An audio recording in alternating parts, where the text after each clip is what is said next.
what again? Say what again? I dare you. I double dare you, mother. I hate when people talk during the movie. Over the line! Back off, man. I'm a scientist. Wise man say forgiveness is divine, but never pay full price for late pizza. Return to VIDEOTECH. All right, hello and welcome to a special 2025 wrap-up episode of Return to VIDEOTECH.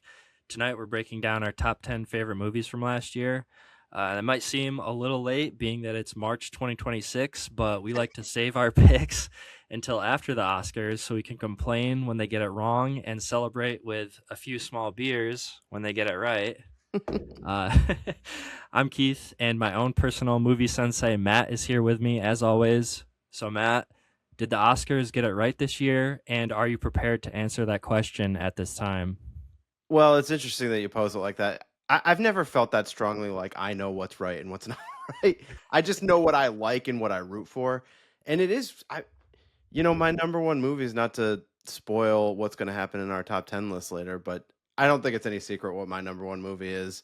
And my number one movies have won Best Picture the last 3 years now. I was literally going to say that at some point, that I feel like it's been a good run for you the last couple of years, because between Oppenheimer, this, and what was the other one? Anora, yeah. Anora last year was your number one pick too. So yeah, it actually feels very strange. I think the last time that this even got close to happening was The Departed and No Country for Old Men winning like back to back.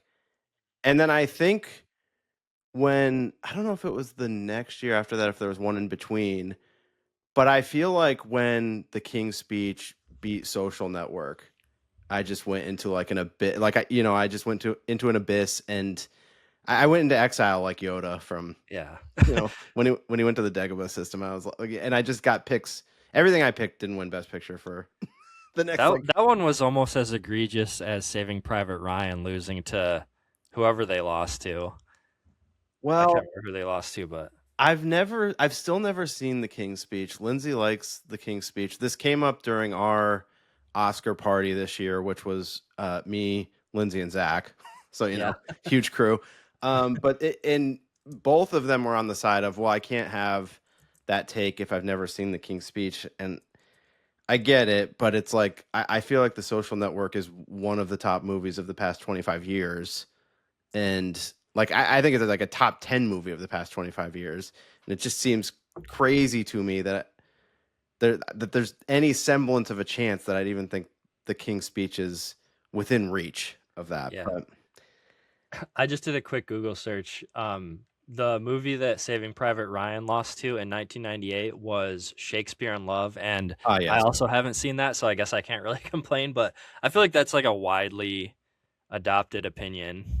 Well, I figured we would, speaking of Shakespeare in Love, I figured we would talk about this at some point. Did you watch Hamnet as part of your run-up to...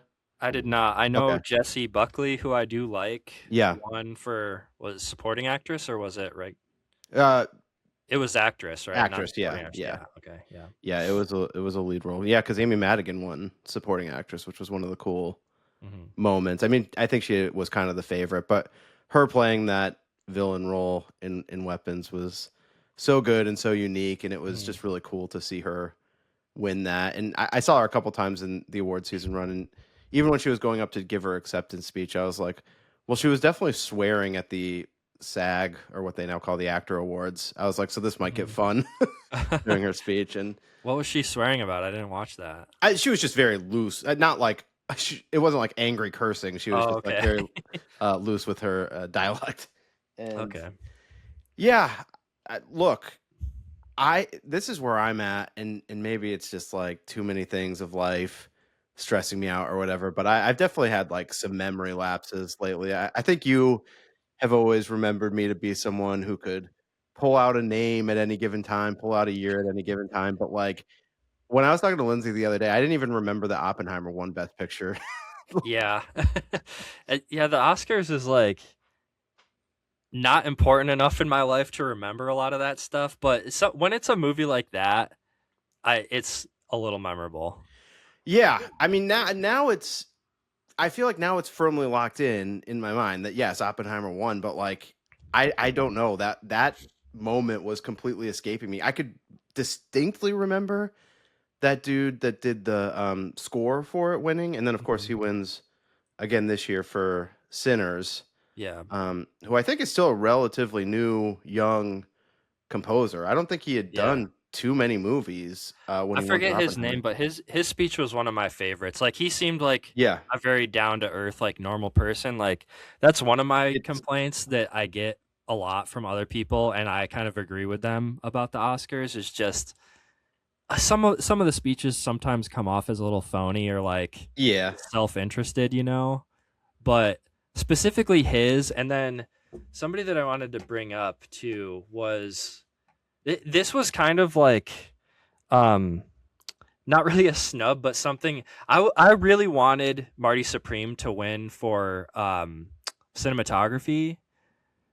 yes, But Sinners ended up winning that, yeah, and the cinematographer that won for that, her name is Autumn Gerald Arcapa, I think is how you pronounce her name. hmm Her speech was also really good, so it yeah, was like, and I was also glad that Sinners did end up winning like a couple awards at least, because yeah, from watching the broadcast, it was like it seemed like that was the favorite. Like they were getting the loudest cheers whenever their absolutely. names were getting brought up. So it was like That was it would have noticeable. felt it would have felt bad if they didn't win. You know, I think they ended up Yeah. winning like 4 or 5 awards. Yeah. By the way, Ludwig Göransson is the name of the guy who composes those scores, which Okay. I remembered his first name, but I couldn't remember his last name, so I had to do a quick Google. But I love the Oppenheimer score so Yeah. much. I think that guy's going to be, and I think he's doing the Odyssey. I was gonna say, yeah, I looked that up. He is doing the Odyssey. Yeah, it seems like he's going to be bringing us legendary scores for years to come. I think he'll be a name to watch. Obviously, a ton of success early on, but I think my overall reaction to the Oscars this year is this is sort of always what I want. I'm kind of a inclusive person who likes a lot of different things, so it's like I like to see a good like spread of winners. Like one battle after another won a lot, and they were definitely like top heavy, but like a lot of stuff was making appearances and getting mixed in. I mean, I think Sinners won 4 things. Mhm. You just felt like there was a good mix this year. I mean, my biggest snubs, no, not snubs, but I do, obviously I talked about it that I really enjoyed Blue Moon, and I thought that the script was really good for Blue Moon. Now I know Sinners was, a favorite for a long time, and I'm not saying it's undeserving or anything. I was really impressed with the script for Blue Moon. I think maybe I would think maybe people are leaning in terms of script wise for Sinners. It's the story, and it is a Yeah. good story with meaning. But from a The dialogue dialogue though. perspective, Yeah. I was like blown away by Blue Moon. Yeah, the dialogue and Ethan Hawke's delivery and everything was incredible I too, agree. I mean, obviously. look, I know it was Michael B. Jordan versus Chalamet the whole award season, but I'm like, Ethan Hawke's not getting any. Yeah. Like, I just, I really, I don't think Blue Moon ever had a chance, but like, Yeah. I did think that Ethan Hawke's performance was a little overlooked. Yeah. I'm sure we'll talk about it a little later too, but I would say it was somewhat predictable, like some of the big awards, you know, Yeah. because like I feel like the Academy is just kind of known for this at this point, doing like make good awards where it's like Yes. at some point Ryan Coogler will probably win I Best think so. Picture and Best Director. So even though it might have sounded like that was like the crowd favorite at the time, it just made sense for one battle to win, I think. Well, look, I said to Lindsay after the show, I'm like, it is nice that Paul Thomas Anderson won Best Director and his movie won Best Picture. It is a long time coming. I do have that feeling like, I would have liked to have seen it happen for like Inherent Vice or There Will Be Blood, although, it's hard to argue with No Country for Old Men too. But I love Inherent Vice. I love The Master. I love Phantom Thread. I Like, was gonna say Boogie Nights, but well, that was yeah, like his that- or that that's was his second movie, right? He did Hard Eight before that, right? right. And that's Yeah. going way back. And I think a lot of people would be in that camp with you. And I think there's a lot of people that are champions for Magnolia being like his best movie. Yeah. I think you and me are not in that camp, but that's one that you hear a lot. Yeah, I just watched that. I think we talked about it a little bit on the show, or maybe we just talked about it off mic. But No, we did. Yeah, we talked about it a bit here. But yeah, Lindsay was just like, you just suck. She was like, just be happy that he won and got recognized. Like, yeah. and it's like, yeah, you're right. I mean, it's because I still like One Battle After Another was my favorite year of the movie, was my favorite movie of the year. I'm glad it won Best Picture. It's just like spoilers for the end of the show. Well, that one won't be a big reveal. There will be some other storylines, I think, that we get entwined in as we go through the list. I think I have a yellow brick road to take you down. So. Sweet. I love to hear it. Yeah. We'll keep it a little less predictable, I think. Yeah, some of the stuff that's off list might get a little discussion too. Like I was gonna ask, do you want to save those for the end so we don't like give anything away, or do you want to talk about a couple? Well, I don't want to give them away because they may come up when they may show up on your list. Okay, yeah, let's save honorable mentions for the end then. Yeah, I should have wrote them down, but I didn't. So I overall, just a good Oscars experience for me though. I love seeing the awards get spread out a little bit, and for the most part, stuff that I'm like, what? Wasn't really in the mix that much this year. Yeah, no major drama. Like it was it was a pretty chill year. Well, and you talked about it in the intro of the show, and this was also mentioned, at the local Oscars party. This is the latest that the Oscars have ever been. Like in the year or at night? In the year, not at night. Yeah. But by the way, Keith, don't feel dumb. I also reacted the same way. I had the same question. I was like, it's starting at 7:00. I mean, it can't well, that's pretty late for me. Yeah, I know. I had the same friggin' question. But yeah, it's the latest in the year, and there was a camaraderie amongst all of the contenders, which was fun. I do think some of that is because the award season has gotten so long, and they're all doing shows and press for it together. So it does feel like that stuff has maybe gotten a little too elongated, but whatever. It's fun. It's fun to have the camaraderie in the film community, especially because the space seems like it's been shrinking. So it's worth mentioning too. I heard that the viewership was down 10% this year. Oh wow. So that doesn't really bode well, but I think for the last several years, obviously interest in it has been shrinking, and it was even hard for me to get into watching this actually because I watched it on Hulu. Yeah, but I subscribed to Hulu through Disney Plus, and they did not make it easy. There was all these like local news versions of the broadcast, but they were all like just the red carpet stuff, and I couldn't even find I had to log in and watch it on my computer. I couldn't watch it on my Google stick. So Lindsay and I, being the senior citizens that we are, still have cable because and it's for these reasons. I'm always like, we never watch anything on TV unless it's sports or an award show. That's it. It stops there. I considered plugging in because we do have a set of bunny ears, but they're not really bunny ears. It's like this plastic strip now that you just put on your window or whatever. Yeah. But I use that during football season to watch like a couple games a year or whatever. But I didn't end up doing that. But yeah, that's a showing your age for sure that you guys have cable still. Well, it's just like, I'm like, listen, I'm not quite. Sports has gotten better over the last 5 or 6 years. But for a while, like I watched a lot of soccer on streaming, and it would be like buffering. I don't have those problems nowadays. We do watch like college football streaming on, the ESPN Plus app or whatever. But it's just still not quite there that I'm like, are we always going to be able to watch the sports we want to watch and, award show events? I think more and more, yes. More and more it's gotten to yes. And we've gotten closer. It's now teetering on like, does someone want to make a phone call? And it's sort of like, we kind of know if we make a phone call, we're going to get suckered back into. Oh yeah, they'll give you some crazy offer. Yeah. They'll be like 50% off if you sign this contract for 5 more years or something. Yeah. So, but the day will come where it's all streaming. But I'm sort of sick of having to carry so many freaking streaming services to like get all the things that you want too. Like, I think I'm still kind of waiting for what the dust is how the dust is gonna settle and what like the new world is gonna be, because I still envision a more a la carte thing where you're like picking the things that you want. Maybe it'll never get to that, but I always think that that's like next. Yeah. I mean, that's how everything else is at this point. Everything is so segregated between like people's interests. So we talk about it on the show. Like one movie that's like massive to us, half the population might not have even heard of it, Yeah, yeah.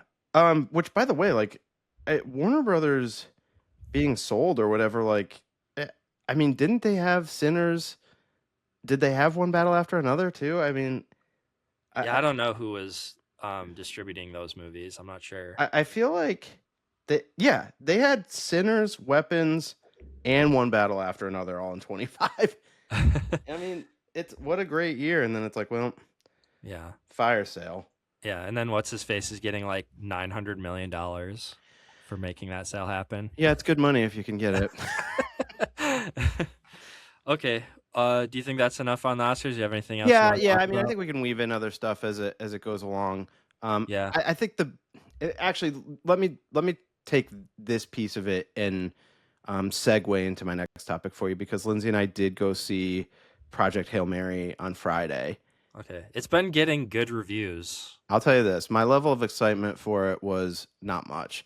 Like, when we saw a trailer in the theater, I was like, it looks kind of fun, kind of popcorn movie, but it just didn't feel like it's my vibe. I was getting the same feelings. I was like, this is like Interstellar Light or something. Yeah. Yeah. Diet like Interstellar. with a lot of jokes. And I'm not sure if I felt this way from the trailer or after seeing it, but in terms of like tone, I feel like it's kind of on the same level as like Guardians of the Galaxy. Like, Yeah, there was the whole joke in the trailer. I've seen the trailer like 15 times Yeah. now too, because it plays like twice before every time I've gone to the theater. But the whole fist my bump joke that Yeah. plays at the end of everyone, I'm like, this isn't really my sense of humor. yeah. It So seems a little not me. this is a big Ryan Gosling household, including myself. Like I like a lot of Gosling movies. I like the different eras of Gosling. Like, Yeah. I think he's good, but obviously heartthrob to Lindsay as well. So, so we're generally a Gosling household, but I was like, I don't really think this is for me. But look, I love a night out at the cinema, of course. But Lindsay was sort of digging in a little bit before we go to the movie. She's like, I know you're not excited for this. Like, I'm getting like an interrogate. I'm like, no, I'm fine. I want to say that she knew. She's like, normally you start to talk about how excited you are about something and you're not saying anything. And I'm like, whatever. All that to be said, Keith, all of this talk about Chalamet, who can be the next DiCaprio, this Chalamet versus Michael B. Jordan. I'm like, what about Gosling? This guy can carry. He is a movie star. This guy can carry a damn movie and an experience. Like, it was too long. It's like 2 hours and 40 minutes, and some movies should be 2 hours and 40 minutes. I did not feel like this is one of them, but I liked it way more than I thought I was going to. It did still have that tone that I think you and me were hitting on. That's in there, but there's some darker stuff in between, like some of the stuff with Gosling back on Earth, and he's kind of this dude that's like was full of potential but feels like he never did anything with his life, which hits close to home. There's one part in the movie where he's wearing he's wearing like funny t-shirts throughout the movie, which is kind of funny too. Like, one of it just says like, I had potential. Talking about the sense of humor now, I forgot this. It's based on a book written by Andy Weir, right? Who also wrote The Martian. Yeah. I actually really liked The Martian, so I don't know why I didn't really think about that when I was thinking about the sense of humor. So I feel like maybe I would actually think it's funny. It was making me laugh. It's good. I gave it 4 stars out of 5. It was still like not quite 100% for me in terms of tone, but I mean, there's some moments of emotion that was certainly getting me. And Gosling is just a star, man. He carries the damn movie. You're never bored being in the scenes with him. He's always entertaining. It's a lot of him either talking to himself or interacting with this one rock soul, creature. yeah, alien character who's like goofy on its own account, but is fun. And I liked it more than I thought I was going to. It will probably end up in my top 10 for 26. I'm thinking near the bottom of the list, but like I think it'll be there. It was fun. I think it's definitely worth experiencing, and I do think that you'll enjoy the humor in it too. Like there is parts that you would probably roll your eyes at, but I think there's a decent amount of solid laughs in it too. Okay. What star rating did you give it? I gave a 4. Okay. That's pretty good for you. Yeah, I think so. I totally thought I would have given it less. And I'll tell you what, if it got that runtime down to like 2 hours and 10 minutes or 2 hours and 20 minutes, maybe it might have been 4.5. But I was definitely like, as it was getting close to the end, I'm like, this is too long. And I'm not a stickler for runtimes, although I do complain about the length a lot. I just think you got to earn it. Like I was just downstairs watching Godfather Part 2, 3.5 hours, totally fine. Like, Yeah. no issue. Because I still got this top 50 of all time list that I'm trying to work on, and so I You gotta rewatched get the Godfather, at least one of them in there somehow. I watched Godfather 1 and 2, and I'm like, these have got to go in the list. I bumped Virgin Suicides off, which I think is okay, but I kind of love Sofia Coppola, and now I don't have any of her movies on the list, so that's a challenge for me. Yeah. We'll get What's there. the Bill Murray one? I feel like that one Lost in belongs on the list. Translation. Lost in Translation. Yeah, that one belongs on the list. That's a contender. It's a contender. It could have been a I contender. need to see this list now. I'm very curious how you have 50 movies and The Godfather didn't make it somehow. Well, you would definitely have some disagreements, but I think there's a lot on here though that you wouldn't. There's probably some stuff that you're like, I wouldn't have considered that, but I think 40 out of 50 movies you would be like, yeah, I get it. That makes sense. I mean, try doing it. Start cobbling your list together. All right. And the last thing I wanted to talk about before we get into our list is I did finally check out the Vinegar Syndrome in Pittsburgh, and it did not disappoint. Little background on the story. Zach and I had been tossing around the idea of seeing Scream. Is it Scream 7 that's in theater? Scream 7, yeah. Scream 7. He mentioned you not liking it and that not boding well for it. Oh, he mentioned that? Yeah. He was I like, didn't think he took my opinion into consideration. Yeah, he was like, I saw Keith didn't like it. Well, he also knows that you're like you're willing to go with a lot of horror movies. Yeah. So if you're not willing to go with it, that's kind of damning. Did you guys end up going or not? No. Oh, okay. Instead of going, we went to the Vinegar Syndrome store. Well, that was probably time better spent. Yeah. Look, I'll kind of go along with whatever, which is just true all the time, but I'll go see basically any movie in the theater. I mean, there's been some ones where I probably would have been like, ugh, this is a drag, but like for the most part, I'll go see anything. I mean, maybe not like the Sex and the City movies, but I don't know. I mean, if Lindsay was like, I really want to go, I'd been like, okay, let's do it. Like, it's pretty hard for me to think of movies that I wouldn't want to go see, but there's been a few times in my life where Zach and I were supposed to go see something, and he's just like, yeah, we're not going. And I'm like, all right. We're going to go to the Exchange instead. Yeah, like some of those days. Like, that's definitely happened. So that happened again.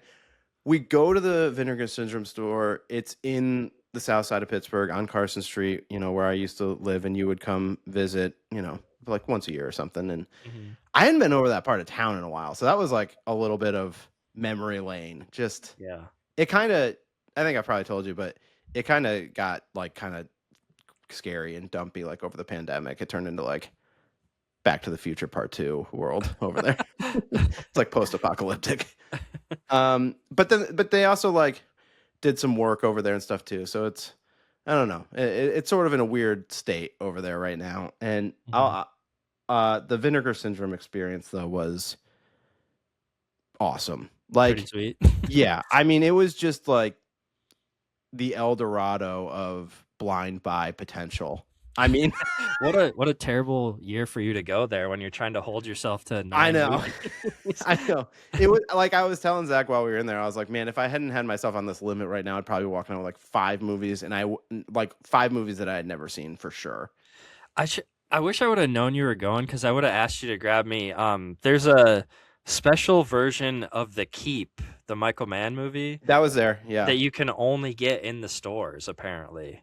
I mean, unless you want to buy it off eBay or something. I think Zach but- almost got it, and I think I talked him out of it. Really? It's actually not that great of a movie. Like I bought the VHS and I have the regular 4K, but like it doesn't have the cool slipcover on it. But I still want that just because it's cool. No, I know what you're saying. Like, I just watched it for the first time this past year, and I had kind of high hopes just because the idea of it seems so weird, like Michael Mann making that kind of movie. Uh-huh. But I felt a little let down with it. Yeah. I mean, people were very excited for it to be coming out like on 4K because it was one of those ones that was stuck on DVD or something for a long time. Right. But then if you looked it up on the forums or wherever anybody was talking about it, half the people were like, this movie fucking sucks. Like, don't waste $60 on this. It's terrible. You know what? That's actually a good point. I think one of the things that held me back from some blind buys too is just like everything is like $40 or more. Yeah, they're definitely one of the more expensive boutique labels. Now, but like it was like going to the website. Like they have they have Criterions. They had like IFC films. You know what I mean? Like all these like small labels that do runs of things. So they have like everything. And Zach bought a couple movies. I think I once again picked up Body of Evidence and thought about it, and I was like, I don't think so. I don't think I can make my 9 for this year.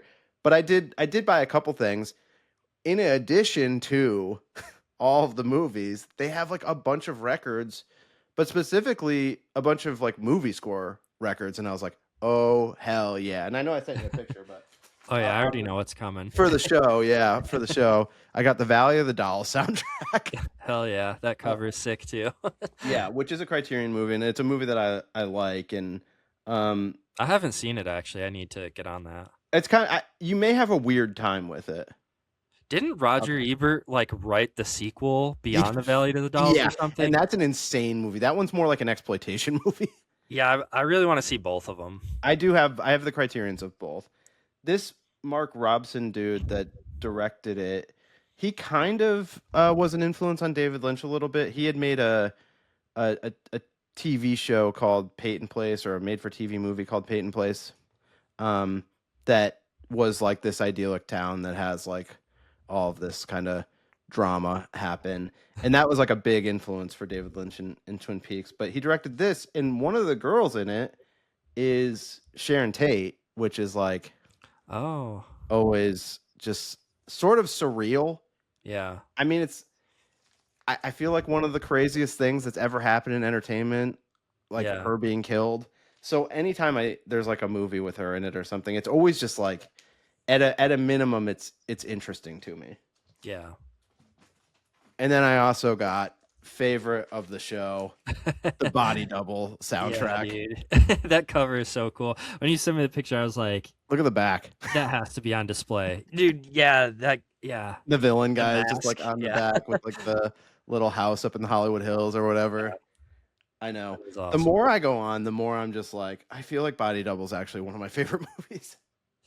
Yeah, dude, it's good. And I talked about it when we did the episode, but it's just like a fun mix of like, there's like kind of like real horror movie type score in it, and then there's like sort of orchestral type music in it, and then there's like dramatic like soap opera type like 80s music in it too. It's just such a fun. Is that just the score, or is there's like actual songs from the soundtrack? Is it the soundtrack? It's just the score, because remember there's that song that's like there's like that plays part during the famous filming scene or whatever that we talked about. That is not on here. Oh, that's not okay. That's what I was wondering. But I love a score. And then in addition, Keith, one more thing. They also have a bunch of posters, and I came home with this. It's just like a picture of David Lynch's face with like everything that he directed in like kind of the foreground, the names of everything he directed, and then at the bottom it's a picture of the singer lady from Blue Velvet. So Nice. I Did came it away come with- framed or did you frame it? I framed it myself, just a cheap frame. Nice. I do have like I have like an Inherent Vice poster that I got like professionally framed. I have some things that I've gotten professionally framed. I was just like, you know what, the $20 poster that I got at Vinegar Syndrome, I can just put in a cheap frame. That's okay. Frames are one of those things. If you can see behind me, I have like a couple movie posters up. They're one of those things where I just always buy them from Walmart or Amazon because I don't feel like spending a bunch of money on a frame when Totally. If it's in a frame, it's in a frame. You don't need to spend like $200 getting something framed. Totally agree. I've done it both ways, and I'm not convinced that like paying for a nice framing service is totally worth it. Although sometimes you can end up with some cool stuff. I don't regret it, but I don't think that like I would never say it's something that you need to do and it's so noticeable. Yeah. Maybe if you're like one of those collectors who spends a lot of money on like a one sheet, like an original one sheet or something, then maybe it'd be worth it. But yeah, I mean, if there's something that you think is like really special and deserves the extra treatment, then I think it's worth doing. But I wouldn't say it's so noticeably better than something that you need to do. Yeah, I'm a big fan of movie posters and movie artwork and stuff. I know. I would definitely buy way more if I didn't still have posters sitting in tubes that have never been taken out.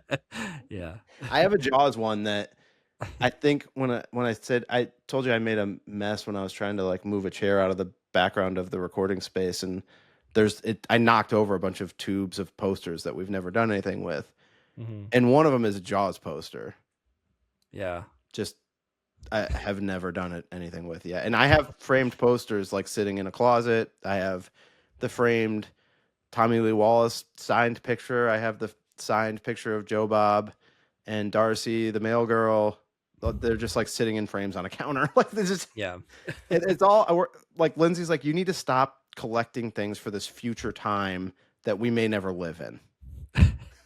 I still need to go back to that place. I showed you the really cool, like just artist Jaws poster. I still need to go back to that place and see if they have more because I thought you said you wanted one. The one that has Quint's head on it that's like very prominent. And I loved it.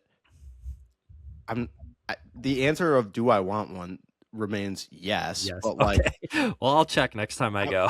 But I will say it's a blessing for me not to take on anything else. We'll just say that too. Yeah. Because it's almost like, you know, you want to work so you can have money, but if you were told that you didn't have to work, you'd be happy about it. Yeah. That's the way I feel about like more novelty collectibles. All right. Well, I guess I did want to mention something. We're already like past it at this point, but I saw online earlier today, actually, or it might have been yesterday, that Tom Savini was at that. That's true. Vinegar Syndrome it was store. like yesterday. It was yesterday. Yeah, I think it was yesterday. I was going to text you, but it was like late at night or something. They were advertising it when Zach and I went there, so I knew it was happening. It's cool, but I'm sort of like not at the point in my life where that's something that I need to go do. Yeah. I mean, we've talked about it when you go to those Horror Realm cons and stuff. It's like, I feel like it'd be cool to see him, but I don't know if I would even really want to go up and have a conversation with him. I don't know what I would say. I'd just be like, I like your movies, man. Like, you do really cool makeup and stuff. Well, I've told you before, and I think I even told you on the show, but that neighborhood where we went to like Travis's art gallery when you were here. Yeah. Remember Tom Savini lives like 2 blocks from there. He lives in that neighborhood. Doesn't he have like a makeup school or something too, or does that not? Yeah, it's down in a town called Monessen, which is it's a little bit it's out of Pittsburgh a bit, but yeah. Okay. He does have a makeup school. All right, well, that's on the list of places that we need to go to next time I come to visit. His school or Vinegar Syndrome? Vinegar Syndrome. Okay, that would be easier. His school would be cool too, but I don't know if they'd let us in. It's kind of like I've never even driven by. I mean, it's a hike. It's not like just outside of town. It's kind of a hike, but it's in what they refer to as a river town in these parts. Okay. Yeah, and that's not a positive word. All right, does that put a cap on Vinegar Syndrome story? Yeah, I think so. Should we do a quick break and come back with our top 10 lists? All right, let's do it. I need to go get one more small beer. Okay, Matt, the time has come. The ballots are in. What's your top 10? Well, number 10 and 9 for me, it now feels like, talking about the Oscars being late, it feels like so long since I watched these movies. I was feeling the same way about a lot of the movies on my list. Yeah, I mean some more than others for sure, because I definitely watched a couple like right before the Oscars, but 100% my number 10 and my number 9. I can't remember everything about them, but I knew I wanted them on the list. Number 10 for me, you heard me go on at length about one of the stars of this movie sometime last year. She's continued to be a presence in my life as recently as listening to her music as yesterday. One of the records that I bought, which has 42 tracks on it. Is it a 3-letter name? It is a 3-letter name. Of course, Keith, we're talking about SZA and the adorable Keke Palmer in One of Them Days, which was just such a fun movie. Like, in terms of comedies that are out there right now and the frequency of which they come out, it's just not that much. Like, true comedies. Like, Project Hail Mary, there's a lot of comedy in it. I don't think that it comes from a place of like saying that we're a comedy first. It's definitely a dramedy with a lot of comedy in it. But I don't feel like it's setting out to be a comedy first. One of Them Days is a comedy first. Like the Golden Globes or whatever. Like one battle after another won Best Picture, Musical, or Comedy. It's like, and obviously, like most Paul Thomas Anderson movies have like some degree of comedy in it, but there's just like that's a loosey-goosey interpretation or categorization. Right. Of course. But there's this void out there for just true comedies, like R-rated comedies. And I remember being very psyched when that Barb and Star movie came out, because I was like, we haven't had a comedy like this that's just a straight comedy in years. Yeah, it's so few and far between now. I feel like maybe it's starting to poke its head back up, and we'll get a little bit more. Naked Gun felt like a return to that a little bit with how popular that one was. Yeah, did that do well? I mean, I know it did well in one half of my household, but yeah, I mean, I think it did pretty well. As far as like the general public goes, it obviously like wasn't like getting nominated for anything. Well, yeah, no, I just meant box office wise. Yeah, I wasn't the biggest fan of it, honestly, but that's just because it's hard for me to see Liam Neeson as like a comedic actor, I guess, but I didn't find him that funny. Doing what I assume was like, I assume they like held to the slapstick comedy element of it, right? It was like joke a minute, just very absurd. Yeah, very you're right though. Stuff. It did make over $100 million. Wow, yeah. I'm stunned. Yeah, I didn't know that it did that well. Holy shit, that's good. No, good for them. Good for the Lonely Island Boys. Well, really, this was Akiva, but that's a positive. But One of Them Days. I mean, I just talked to you recently about how it was on the last episode on Be Kind and Rewind, and how much of a presence for me as a young boy Chris Tucker was. Like, I loved him in Friday. This is like, it's not exactly like Friday, but it's the first thing that you think of, because it's like a movie that's taking place in one day in a kind of urban environment. And it's both Keke Palmer and SZA just bring such a fun personality and presence to it. And look, do I think anybody's going to mistake it for being one of the great comedies of all time? No, probably not. But is it one of my favorite movies from 2025? Yeah, it was the first movie in 2025 I saw in the theater and had a great time with it. As time goes on, I continue to be a, advocate for SZA. She's only like super famous and just came off like a huge tour with Kendrick Lamar. Things are going well. She played at the Super Bowl last year and was in this movie that made my top 10 list. So what a time she's having right now. What a moment in the sun. Yeah, I still need to see this one. I should have taken the time to watch it by now, considering how excited you were about it. But there was and look, I gave it 3.5. So it's not like, you know what I mean? It's the lowest rated movie on my list. So it's not like I'm like, hey, it's not super bad level. It's not Hangover 1 level in terms of like, it's not like This Is the End level in terms of movies where like you were just completely losing it in the theater. At least I think of like those 3 movies out of the past like 15 or so years, maybe 20 years. And I'm sure there were a few other ones, but like I really enjoyed it. And Dustin, friend of the show, a while ago, he was texting me and was just like, I need a movie recommendation. And I just thought of that for him like immediately. And I don't think I ever got his final thoughts, but he got like a half hour into it or whatever. And he was like, yes, thank you. This is up my alley. Oh yeah. So that's my number 10. Keith, do you want to, should we transition into yours? Sure, yeah. So I'm at like a crisis here because like I really wanted to sneak in a viewing of this movie that was very highly regarded, but I kind of already had my 10 listed out already. So I think I'm gonna have to. I know we said we weren't gonna talk about honorable mentions, but I will just say Yeah, you can weave it in. my number 10 originally, which I have like a bunch of notes written down for, was actually Bring Her Back, the A24 horror movie by the Filippo brothers, who also did Talk to Me. Have you seen this?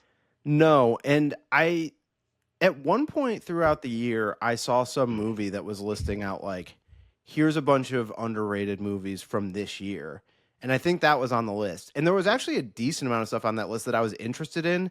And I can tell you that I still haven't seen those movies. And I'm pretty sure that was one of them. Yeah. Well, so I think it's worth checking out. I'm bumping it off the list for my actual number 10 because the movie that I watched today that I think like just has to be on the list is No Other Choice. Okay. But real quick, if you're interested in Bring Her Back, it's just about a brother and a sister who get adopted by this woman, and the woman ends up, without spoiling it, the woman, you know, pretty much right off the bat that there's something off about her, and she has another foster kid with her, and basically it ends up being another A24 horror movie about grief, and dealing with grief and stuff. I think I gave it like 3 stars when I saw it in the theaters, mostly just because it was very upsetting. Like it pissed me off what happened. Like it did a good job of like making you care about these characters so much that when some bad stuff happens to them, you just feel like awful. So I get it. I mean, it almost made my list, but I'm kicking it off for No Other Choice. Do you have something to say? Not on this yet. Okay. I had a movie that I kicked off that I should tell you too, but okay. But we'll get to it. Okay, so I just watched No Other Choice a couple hours ago, so it's like wow, hot still like it's very fresh in my mind. But I really wanted to watch it because I kept hearing like very high praise about it, but it wasn't even nominated for anything at the Oscars. But critically, it was like very highly regarded. Directed by Park Chan-wook, who's famous for also having directed Old Boy, which is also kind of an insane movie. That the original Old Boy, right?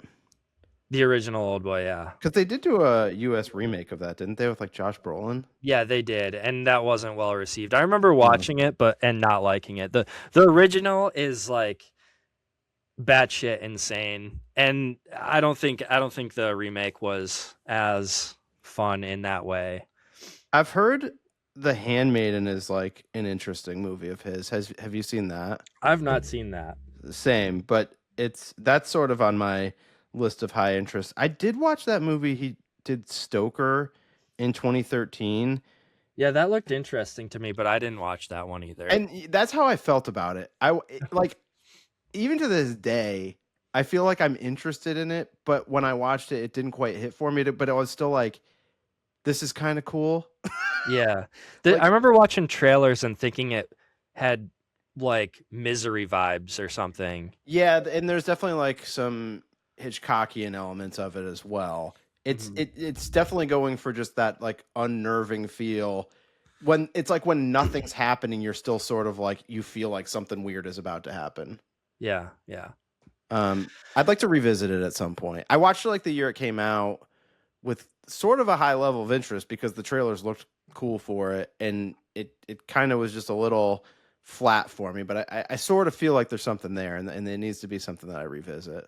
Yeah, that's on my list to check out at some point. I'm sure that'll put. It feels like the kind of movie that would get like a boutique release at some point. Yeah, I think Park Chan-wook is one of those directors that I need to get into, and I haven't yet. Yeah, same.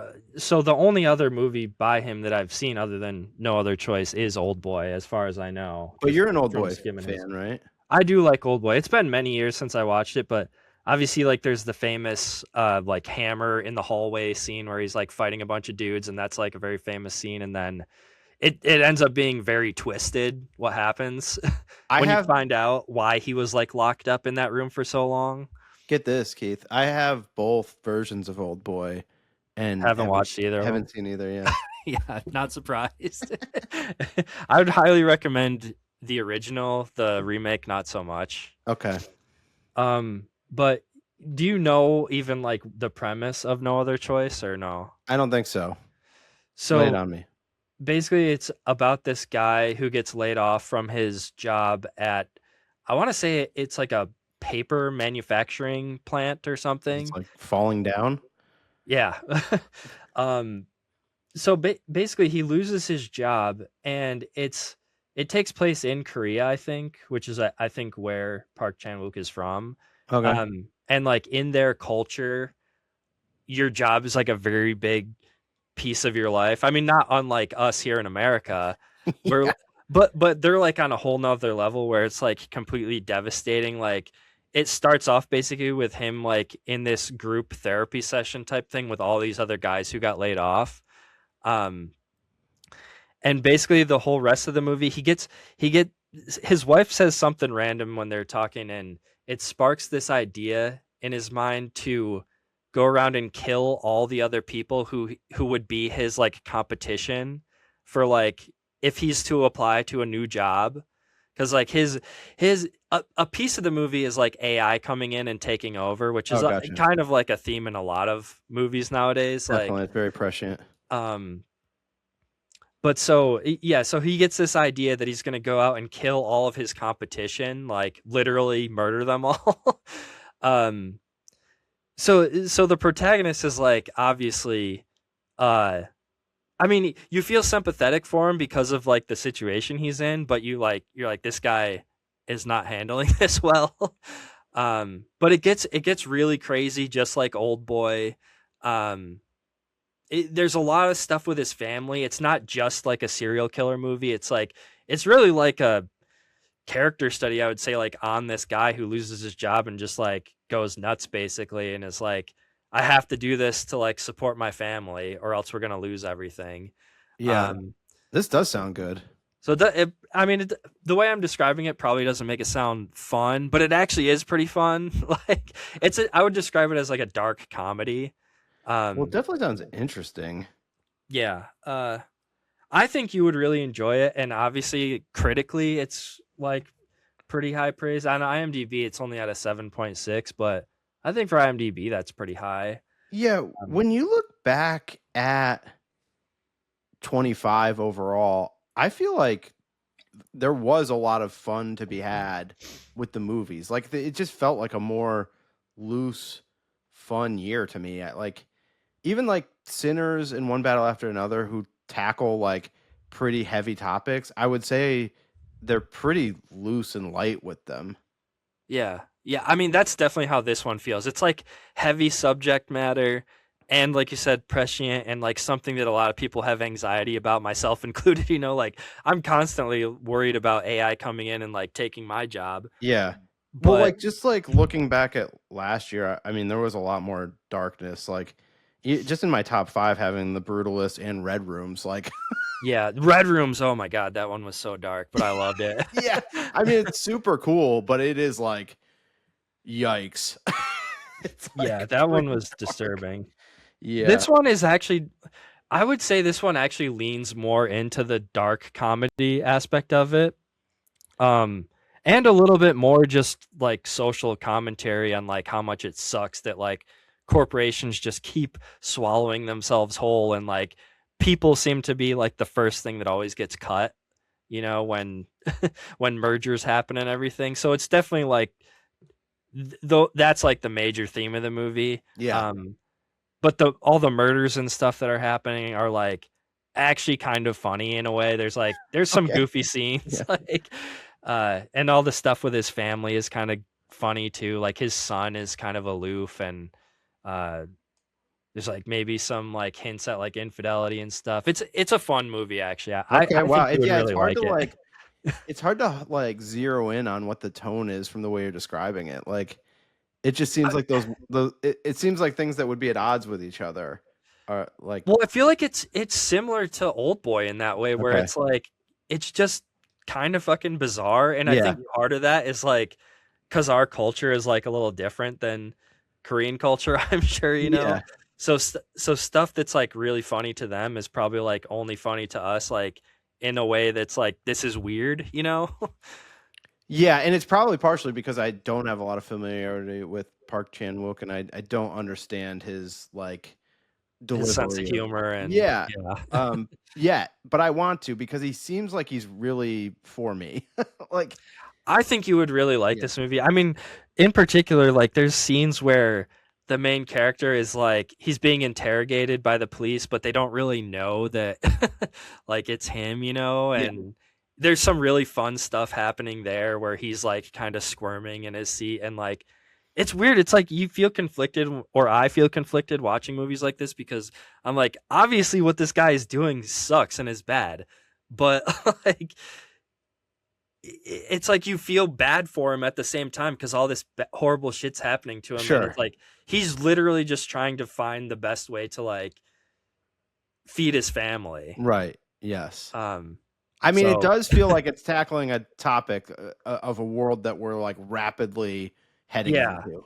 yeah so in that aspect, yeah, I'm not surprised that critics are, you know, kind of raving about it. I'm glad I watched it so that I could talk about it a little bit because I Totally. mean, not that a lot of people listen to our show, but if I can get like a couple people to check it out, I think that'd be cool. Well, you'll get one right here because it Yeah. sounds awesome.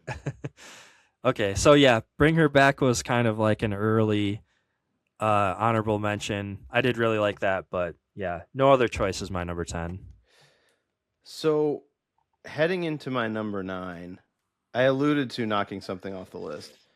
One of them days and my number 9 were on the list the whole time, but floating around this area was something else. And then I watched something right before the Oscars that I was like, I gotta put this on the list.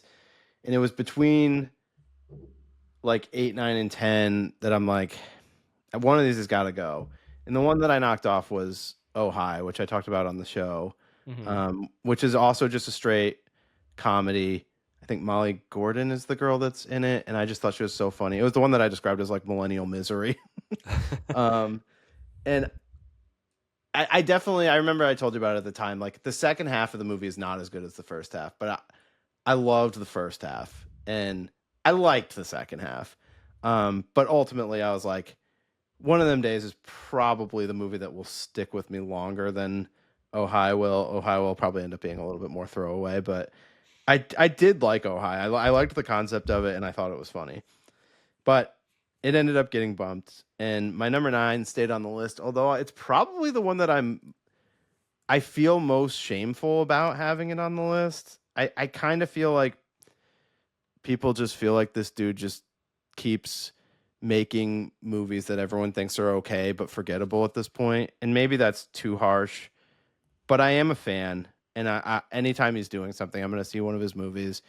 And I did think that this one had something to say more than maybe some of the other more recent ones. And I'm talking about our old friend Wes Anderson and the Phoenician Scheme. Oh, nice. He wrote it for Benicio del Toro, who of course had a huge year. Mm-hmm. You know, even though he's only in One Battle After Another for like 8 minutes. You know, very memorable though. Absolutely.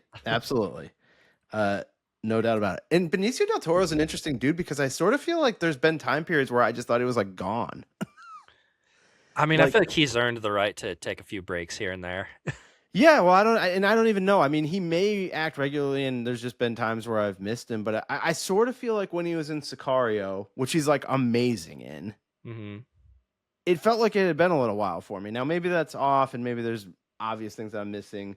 But at the time, I'm like, oh yeah. So we got Emily Blunt and Josh Brolin. It's like, oh yeah, and also Benicio del Toro, who's playing this like amazing, like scary character. Yeah. I feel like he was like big in like the 90s or 2000s, or maybe I'm just like thinking, I don't know. Well, I think I don't know what the first thing I ever saw him in, but it is probably The Usual Suspects. Yep, 95, Yeah. 2000 Traffic. Traffic, which I have the Criterion downstairs. But can you tell me what that like post 2010 era was looking like? Yeah, he does a ton of stuff like Snatch, The Hunted, which I really Oh, like, Sin that's City. right. This is all like 2005 to like pre Yeah. 2000. Fear and Loathing in Las Vegas. Yeah, so he's great in that. He's so funny in Fear and Loathing, I think. Yeah, like tons of stuff in the 90s and 2000s, and then yeah, around like 2010ish, he really slows down and only does like one, maybe two movies every year. Okay. That's still regularly working though. Like 2013, 2014, the only ones he was in is like Thor: The Dark World and Guardians of the Galaxy. Oh, that's weird. Okay. Yeah. Savages in 2012, which I thought was a cool movie. Oh, Yeah. Inherent Vice in 2014. Right, that's true. Yes, he was in And then Inherent Vice, Sicario. which is a movie I love. But like, yeah, I guess when he was in Inherent Vice, I was like, oh yeah, Benicio del Toro. That's nice to see him again. And then yeah, and then he comes out and does Sicario, and you're like, whoa, Yeah. yeah, he's back, baby. But I just think he was good in the Phoenician Scheme too. It's sort of this story of a rich tycoon trying to figure out what he's going to leave behind, and you know the legacy that you leave behind, and his daughter, who's played by Kate Winslet, is like a nun being brought along for this journey, and he's trying to like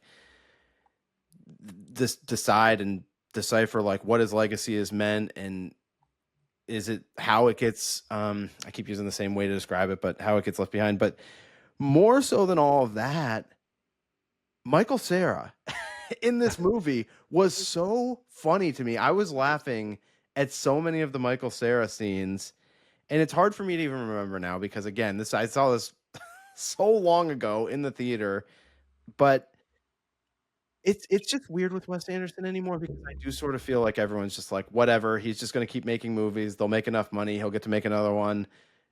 But like, I kind of feel like everyone's sort of over it. I mean, this might surprise you, and Yeah. I kind of totally even forgot this movie came out this year. I put this movie on one time and fell asleep like 30 minutes in, so I haven't even watched it all. And I consider myself like a Wes Anderson fan. And I get it. I mean, there's sort of a burnout to his look. Yeah. His His look is last aesthetic. couple, I just haven't really been that enthusiastic about. I Yeah. still like them. It's just, I don't know. I just had no desire to stick it out with this one. I will definitely watch it at some point, though. I'm totally with you. I have like turned around on the French Dispatch a little bit. Not like totally, but I like it more than I used to. And Asteroid City, I think, has some really great moments in it. Yeah. The Alien, loved it. Like all the stop motion stuff is so great. Yeah. So I did like the Phoenician Scheme, though. It ended up staying on the list. And I just feel like people are very split on Wes Anderson anymore, and they just don't feel like he has as much to offer. But I do think that this one has more to say than I think maybe some people would give it credit for, or maybe have just even given the time to, because they're just sort of in that Wes Anderson malaise. We're like, yes, we know, we're used to this aesthetic. We're used to the way the dialogue is going to be written. We're used to the way the jokes are going to be. But for the most part, I like all that stuff still. Yeah. For me, it wasn't like a damnation of like the first 30 minutes or whatever. I just have to be in the right mood for his movies usually, and I just haven't been in the mood for it Totally yet. with you. And it's a movie that I've put on to go to sleep to, and I haven't watched it much since seeing it in the theater. Like it hasn't been a big revisit. If Criterion eventually puts it out, it's not like something that I'm like, I need to get that right away. But it still made my list. Number 9, The Phoenician Scheme. Okay. Yeah. You're making me rethink my life choices because I can't believe I haven't sat down to actually watch that movie all the way through. I bet you that's probably not on most like legitimate movie critic and commentators lists. I didn't get bad reviews though. Like it got positive reviews, I think, for the most part. I did see some stuff out there that it makes it seem like people are just sort of sick of the Wes Anderson thing, which people were saying that all the way back for like Darjeeling Limited. From like The Life Aquatic. Yeah, so it's been 20 years of people being over it. Yeah. And you know what? He still keeps showing up, and I think he still makes good movies. that are interesting to me and usually very funny. Well, it is a testament to I feel like overall this was like a great year for movies. Actually, when there's movies like that I like completely forgot even came out this year. Totally. All right. All right, number 9 for you, Keith. Number 9 for me. This might shock you a little bit. Number 9 for me is Sinners. I have it on my list. It is higher. It does shock me that it's this low for you. Yeah. I would have thought that you would have had it higher than me. Yeah, I mean, it does feel like more of a me movie than a you movie just because of all the vampire stuff and everything. But we talked about this movie a little bit in a previous episode. I think it was just in an intro when you had seen it or something. You had seen it in the theater. Yeah. And you had mentioned it feeling a little bit too much like From Dusk Till Dawn. I think you might have said that, or maybe I heard that somewhere else. I think we definitely talked about it being like From Dusk Till Dawn. Yeah. I don't remember feeling like my take was like it's too much like From Dusk Till Dawn, but there's definitely like that you are definitely reminded of From Dusk Till Dawn. Maybe not that. I think maybe you had said something. Anyways, what I thought about it was I think that you said this too, was I liked it before the vampires came in more, for sure. I agree with that. I'm more interested in that movie. I think it would have been a much better movie if they just stuck with like the racist hillbillies coming in and like trying to mess with them. Yeah. That would have been a better movie in my opinion. It's not that I think the movie was too long or anything. Yeah, I didn't feel that way either. I didn't feel like it was too long. There are obviously some incredible moments in the movie, and Michael B. Jordan's performance is like awesome. Yeah. Like obviously that scene, the musical scene where they're going through all the different eras and it gets kind of trippy and stuff, is like gonna stick in my mind like forever. And I totally get the cultural significance of this. For sure. And it's awesome that Coogler is like, getting his flowers with this movie. I mean, I feel like a lot of people online were like upset that it didn't win Best Picture. In some ways, I feel like it's almost like better to not have won, because you can be like, oh, we're the movie like Saving Private Ryan that like was nominated and will definitely be remembered probably and rewatched probably more than One Battle After Another, specifically because of its cultural significance and whatnot. But I'm with you on that. I don't think there's going to be any shame in losing to a movie that was directed by Paul Thomas Anderson and stars Leonardo DiCaprio. Yeah. Like, I just feel like there's no shame in that. I mean, Paul Thomas Anderson is, one of the masters of filmmaking over the last 20 plus years. And DiCaprio is the biggest star, and not just a star. Almost every one of the movies that he does is like a great movie. Yeah. Like, he has not had very many misses. Yeah. And we don't need to make this discussion like One Battle versus Sinners, because they're both great movies. Sure. I feel like I just kind of have to defend why it's like number 9 on my list and not higher. Yeah, I mean, I think that's where immediately people go, though. I do think that I might go back and rewatch this movie more maybe than some of the other movies that are higher on my list, but I don't know, just like there's just so many other great movies that are like I think are either one, just better movies in general and have more stuff to say, or maybe that's not fair, but like just more interesting things to say. Yeah. In my opinion, or they were just straight up like my kind of movie that I had like a ton of fun with. Those are the two categories that like that made it above this for me. And yeah, you know what? It's you saying that. I was going to point this out about myself at some point, and I think this year it's like really true about me, in terms of like doing my list and just talking about movies that I like.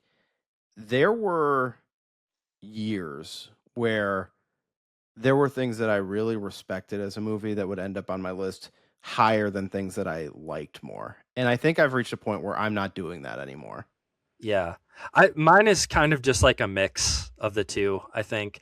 When we get to the top of my list, I think you'll be like, okay, yeah, I know why you picked those. It's because those are like your movies, like movies that feel like they're specifically made for you, Yeah, totally. Sinners does show up on my list. I have a few things to add to the conversation. We can save it. We can bring it back. I am in support of it being a little bit further down the list because there's a lot of great things about it, and one thing that you didn't mention in terms of the good parts, like the mid credits sequence or whatever, like how fun. Oh that was. yeah. But I didn't think that certain things that it was getting so much praise for, like I wasn't as big on the cinematography as some people were. Okay, so yeah, I said that like in the beginning when we were talking about that. Like Yeah. I loved her speech, and I didn't think that the cinematography was bad Totally agree. in Sinners, but I was really pulling for Marty Supreme because I kind of had the idea that it was like not going to win anything Yeah. else. I just loved the look of that movie. I don't know. It looked Well, it looked like it was shot on film like in the Yeah. 90s, you know. It had that look that I like love. I agree, but I also think that there's two other movies that I also thought the cinematography looked better Yeah. than Sinners. Like it wasn't just Marty Supreme. But I thought I'm not like it was undeserving. Yeah. I just I don't think it looked bad. It didn't look like a Netflix movie or something. No, right, totally. Some of it was this isn't really cinematography as much as effects. I didn't love some of the vampire looks, like this particularly the main villain. Yeah, I'm forgetting what his name is now, but he's the dude From the 28 Irish Weeks guy Later. he was in 28 Years Later. Or 28 Years Later, is it the Bone Temple? Yeah. So a few more things to say on Sinners, but we can wait till it's kind of seems like we're trashing it. It's on both of our top 10 lists of the year, and I know. further up the list. Yeah, we can talk more about the positives. I just feel like I had to like explain why it was number 9 for me. So if I sounded negative, I'm sorry. I did like this movie, and I probably will watch it. Yeah. Right. I mean, it should be clear to people if we're two people that watch a lot of movies. So if it's on our top 10, that means we like it. Yeah. That should be clear. All right. You want to move on to your number 8? Yeah, you know what? It's actually good timing because this is probably one that you may be expecting this based on how I've talked about it in the past, but this is probably lower than what many people would have it, at least based on the positive buzz it was getting when it first hit theaters. And this is, for me, number 8, Ari Aster's Eddington. Okay, that feels fair. Okay. Here's my thing. I totally have a high appreciation for Ari Aster as a filmmaker, and I think he did really great work with this. And I think that Joaquin Phoenix and Pedro Pascal are both really strong in it. All the performances are pretty good. I just don't want to watch this movie. It's definitely like the way more cynical version of One Battle After Another. It's not as fun of a watch. Right. Partially, I think, because of Joaquin Phoenix. I just always think he's like a little off feeling, and he just makes me feel uneasy, kind of, especially when he's particularly gross to deal with in this movie too. Yeah. Like, he's definitely... The Master is a good example of a movie where I find him gross and hard to deal with, but I love that movie. Yeah. I can watch it just because I can watch that.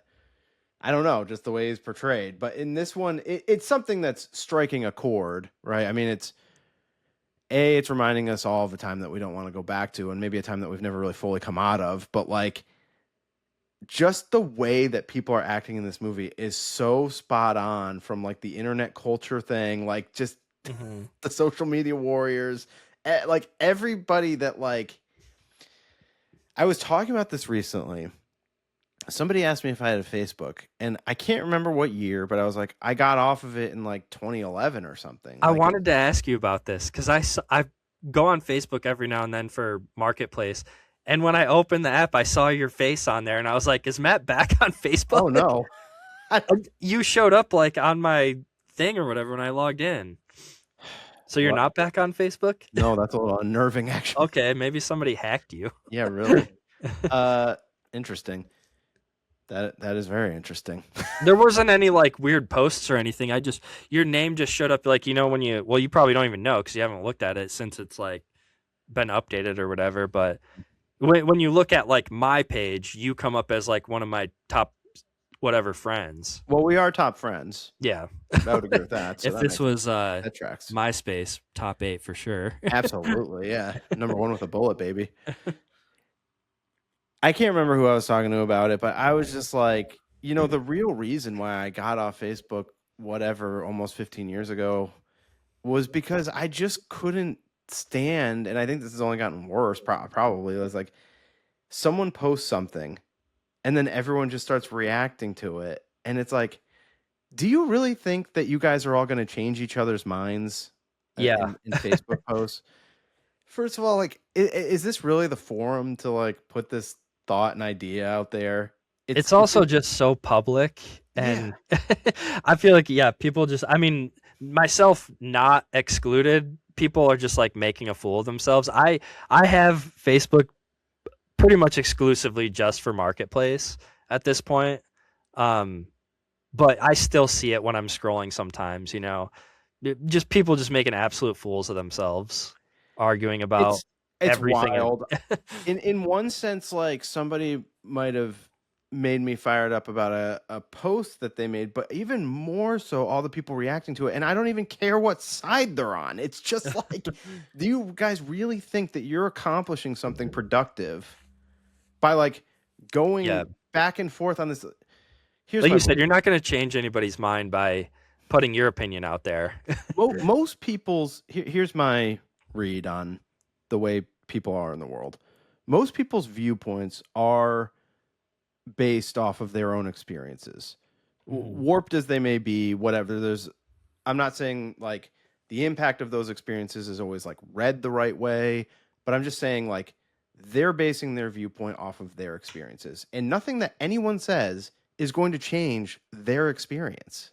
Yeah, like a couple sentences with a couple exclamation points and emojis are not going to backtrack like 15 years of whatever trauma this person has had to make them view the world in whatever way they view it. So it's not going to happen. So don't try through text on an internet post. Like, and definitely don't try by like talking down to these people like that you don't agree with, that's gonna work? Calling them names. It's like that's not going to get them on your side. And like I don't know, but that's a good encapsulation of what this movie feels like to watch, though, for sure. Yeah, totally. That's why I bring up the story. That's what watching Eddington feels like, and it's kind of joined the list for me of movies that I do think are great, but I don't really want to watch. Which also on that list is Kids and Requiem for a Dream.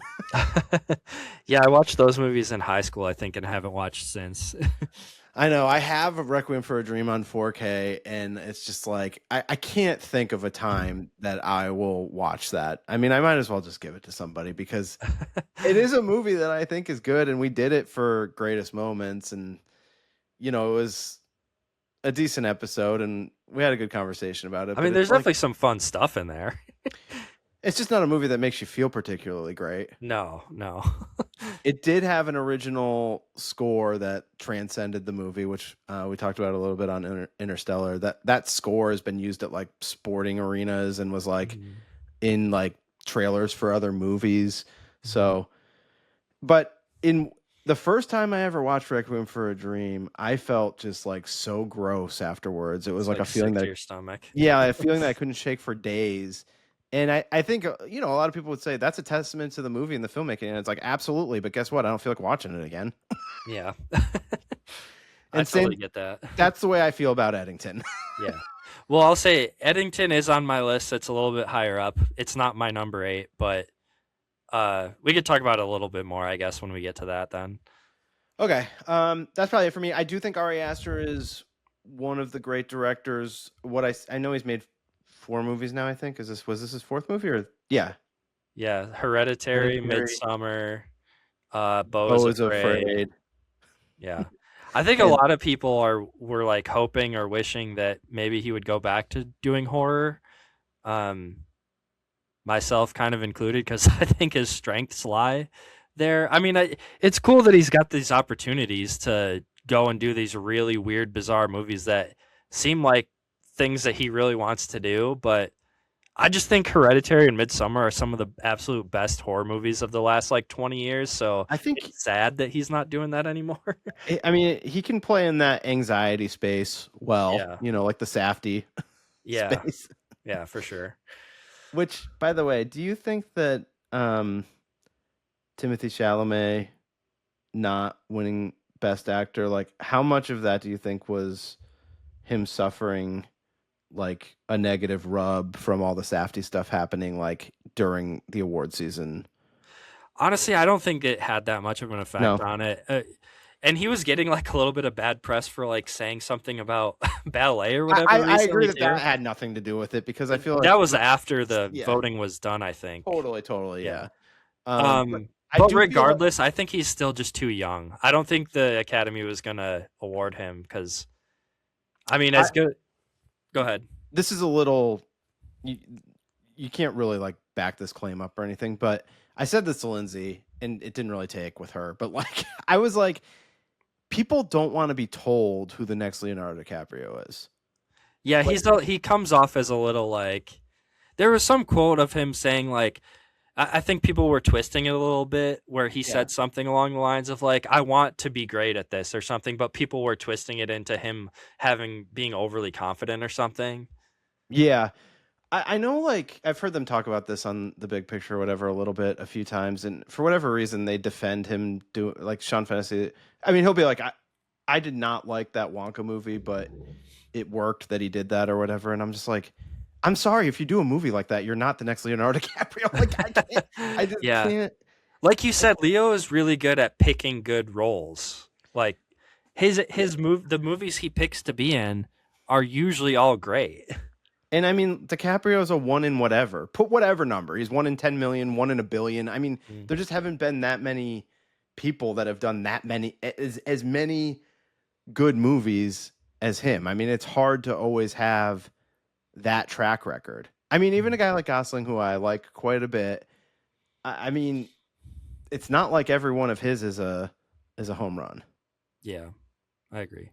So it's tough, but yeah, sorry. We'll probably talk more about the Chalamet stuff as we get into. But I do just feel like there's something, you know, you have to like let these things happen naturally. You can't go out there and say, like, And I don't think this is all him, but there is just like this narrative that's being pushed forward, like, oh, Chalamet could be the next generation's DiCaprio, and it's like, well, I don't think anybody was saying that about DiCaprio when it was like, it's just he kept being he was definitely a shining star early on and then kept doing roles in big movies that were hitting. And then he was able to keep it going after that. And then like started to work with different directors and working with Scorsese and then going on to work with Christopher Nolan, like, and just kept it coming time after time. And I just think that's hard to do. Like, I just don't think we're going to see a lot of people replicate that. Yeah.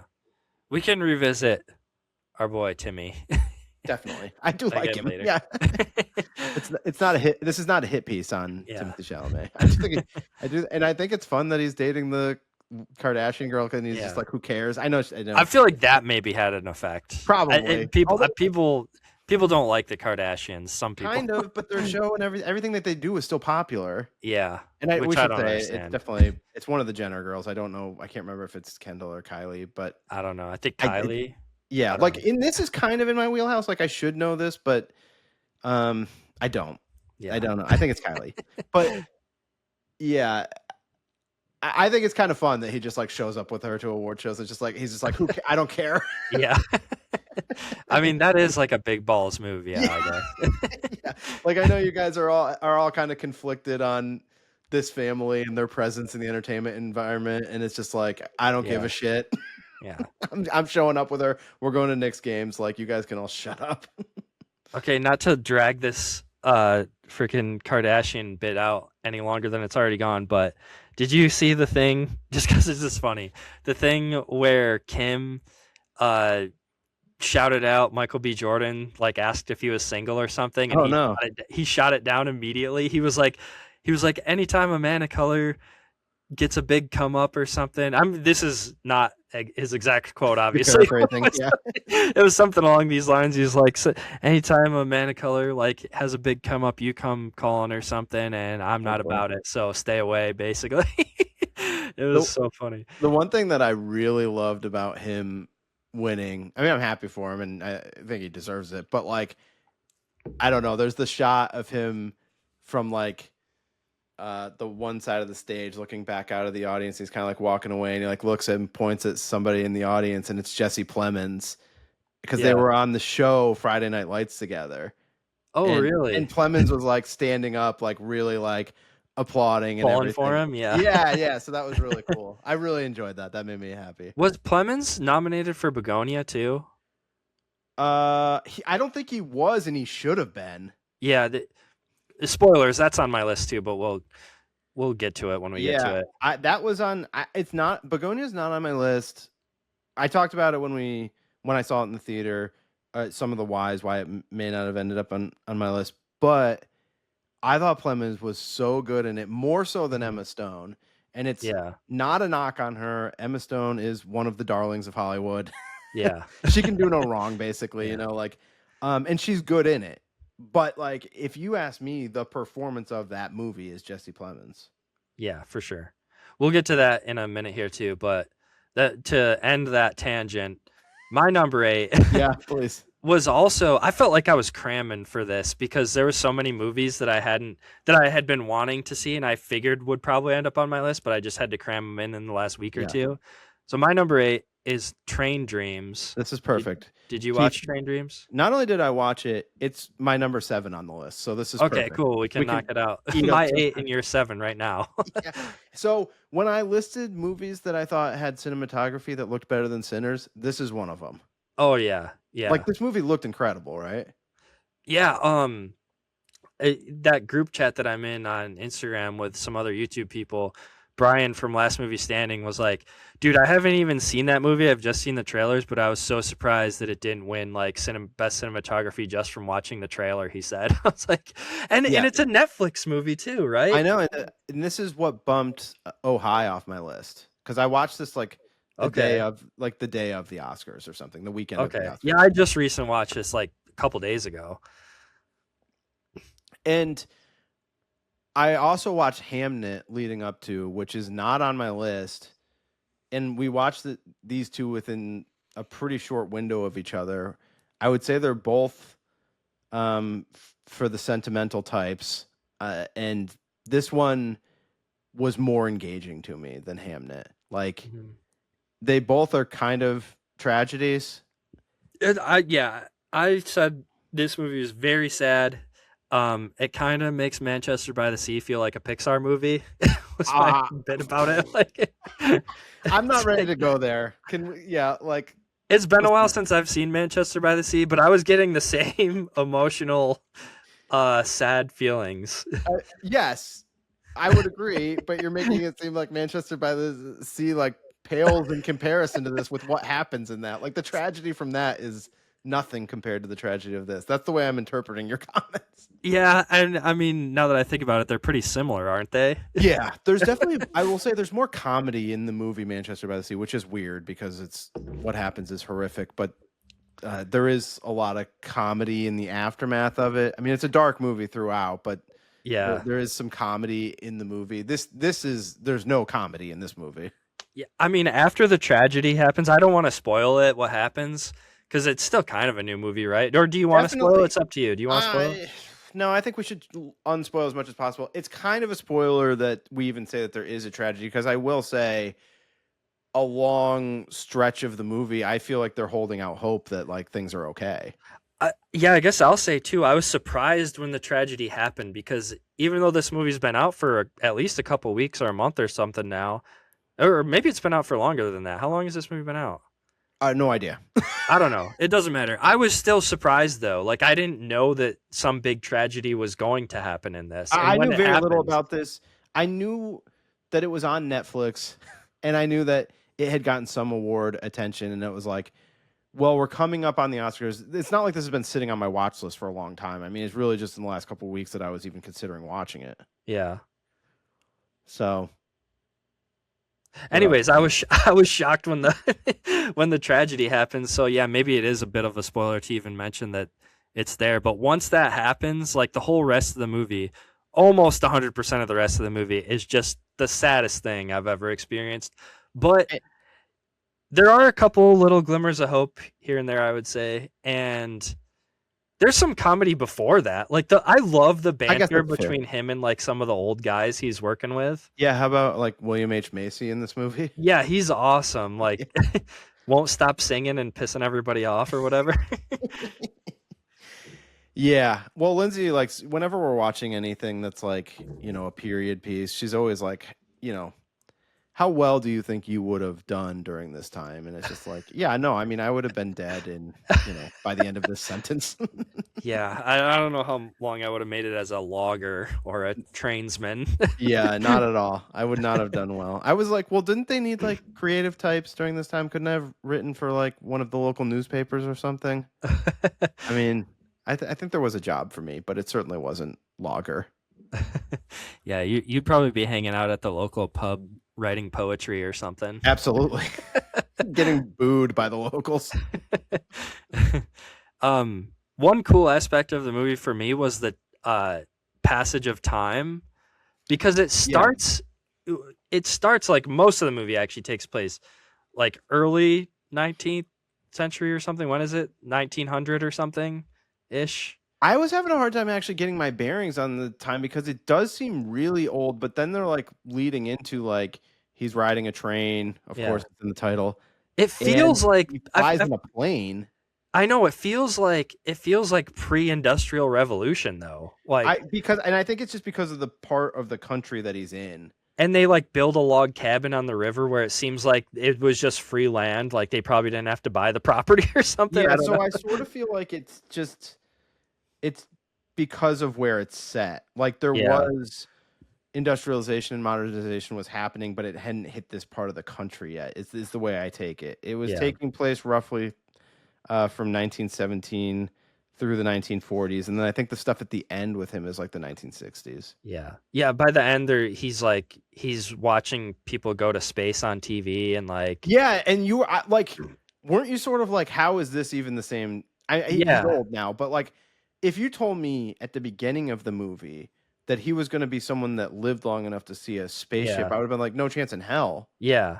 That's why, like I said, it seemed like 1900 or something at the beginning, but right. I don't know. That part of it is like disorienting, but I think that's intentional too, because for sure. Where I was going with that though is like the passage of time element of the movie. It does feel like one of like the major themes of like kind of like some of the other movies on this list, like One Battle After Another, kind of felt had in a way like similar themes, a little bit of like the world changing, you know, as time goes on, and there's literally nothing you can do about it. Like there's all this stuff with like he's used to like logging with like a saw and stuff, and then at one point somebody has like a chainsaw and he like doesn't even know how to use it, and like it's like AI coming along. Yeah, exactly. Yeah, I feel like that's like on a lot of filmmakers' minds right now. Is like, yeah, I agree. I mean, that is a big because it's hit their industry in terms of like what people have talked about. I mean, AI is our chainsaw. Yeah. That's right. Yeah, certainly. Like we don't have to write notes for the show. Like AI can just give us notes. But yeah, I will say one criticism of AI. If I have to clear that up, though, I don't use ChatGPT to come up with my notes. Yeah, no. I've been trying to use ChatGPT more, and I've been trying to use it to like catalog my movies and stuff, but it keeps pissing me off because I'll be like, I'll take pictures of my movies, the spines, and I'll be like, convert this into like a file for me, and it starts listing off all these movies that I don't own, and I'm like, what? This might shock you, but I've never even opened up ChatGPT. Well, Keith, you're gonna get. I'm gonna be like Robert in. You're like Joel Train Edgerton in Dreams. Train Dreams. I'm getting left behind. But there is a lot of talk about AI replacing like screenwriting, and you know we're gonna have digital actors at some point or whatever. But I'm always like, didn't this come up 25 years ago when George Lucas filmed a movie entirely on green screen, and people are like, well, this is it. We're not gonna have actors anymore. And then it's like, well, yeah, we do. You want to know why? Because people think actors are cool. Yeah, like people aren't going to think like it's just like, remember there was the concept, like they did that I don't know if it was Coachella or whatever, but they had the hologram of Tupac, and then it was like, well, this is it. This is our future now. People are going to go to like see the Beatles in hologram, which by the way, I would do. But like, I think the pushback on that though is I think jobs were lost. It's just jobs you don't think about. It's like people who used to design sets and everything. Agree. So like those are very rare jobs now to like have stuff like that. Agree. A lot of background stuff is just done digitally and stuff. So yes, I agree. And like, listen, I'm not on the side of like AI. Matt's here for AI.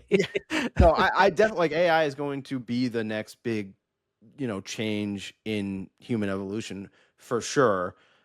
But like the concept of what makes art interesting to people, I think is the human element. Yeah.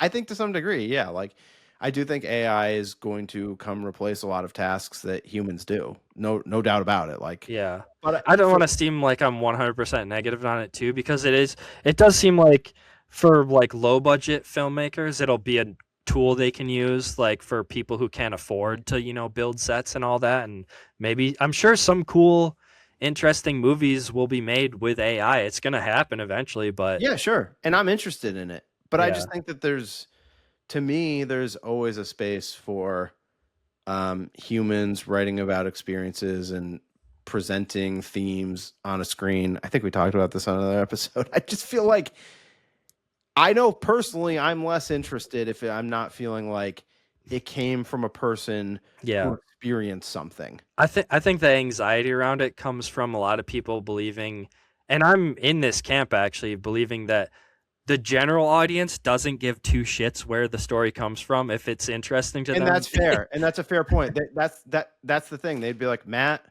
we're not making movies for you. Yeah. Yeah. You think that we are, but we're actually making it for all the people that will go to the theater either way. Like we make it for the people who went to see, Transformers Dark of the Moon. Yeah, exactly. Those people don't care. Right. In general, they don't care. That's right. That's right. And we have integrity. And if we don't have to pay a certain amount of salaries, but still get same amount of butts and seats, that's an easy call for us. And it's like, all right, fair enough. I mean, that's business, and those things will happen, and people are always going to find whatever expense cuts they have. Although I do think about the cost of AI, though. At a certain point, is it actually going to be less cheap than humans? I feel like everything that's ever been rolled out that has a good product, they just keep jacking the price up. They'll eventually spend just as much money. I mean, it's happening with Netflix and everything. Netflix and all the streaming services are supposed to be better than cable, but it's gotten to the point where they are. If you have like 3 or 4 streaming services, it costs just as much. Dude, I know, and I'm on this like. You're doing both. You're getting pincer maneuvered. I know, but you know what? I'm probably going to cancel Prime, and I'm canceling all the ones that have commercials. Like I now just want to watch stuff on Netflix and Max because they're the only two that I have that don't have commercials. So like, I don't want to watch movies on Prime anymore. I'm probably just going to cancel it. Like Peacock. Like I don't want to watch movies with commercials. I'm sorry, people. So that's first on my chopping block, and I just need to do it because like Bezos is about to replace everybody with robots anyways. So I'm keeping my $6 a month. Okay.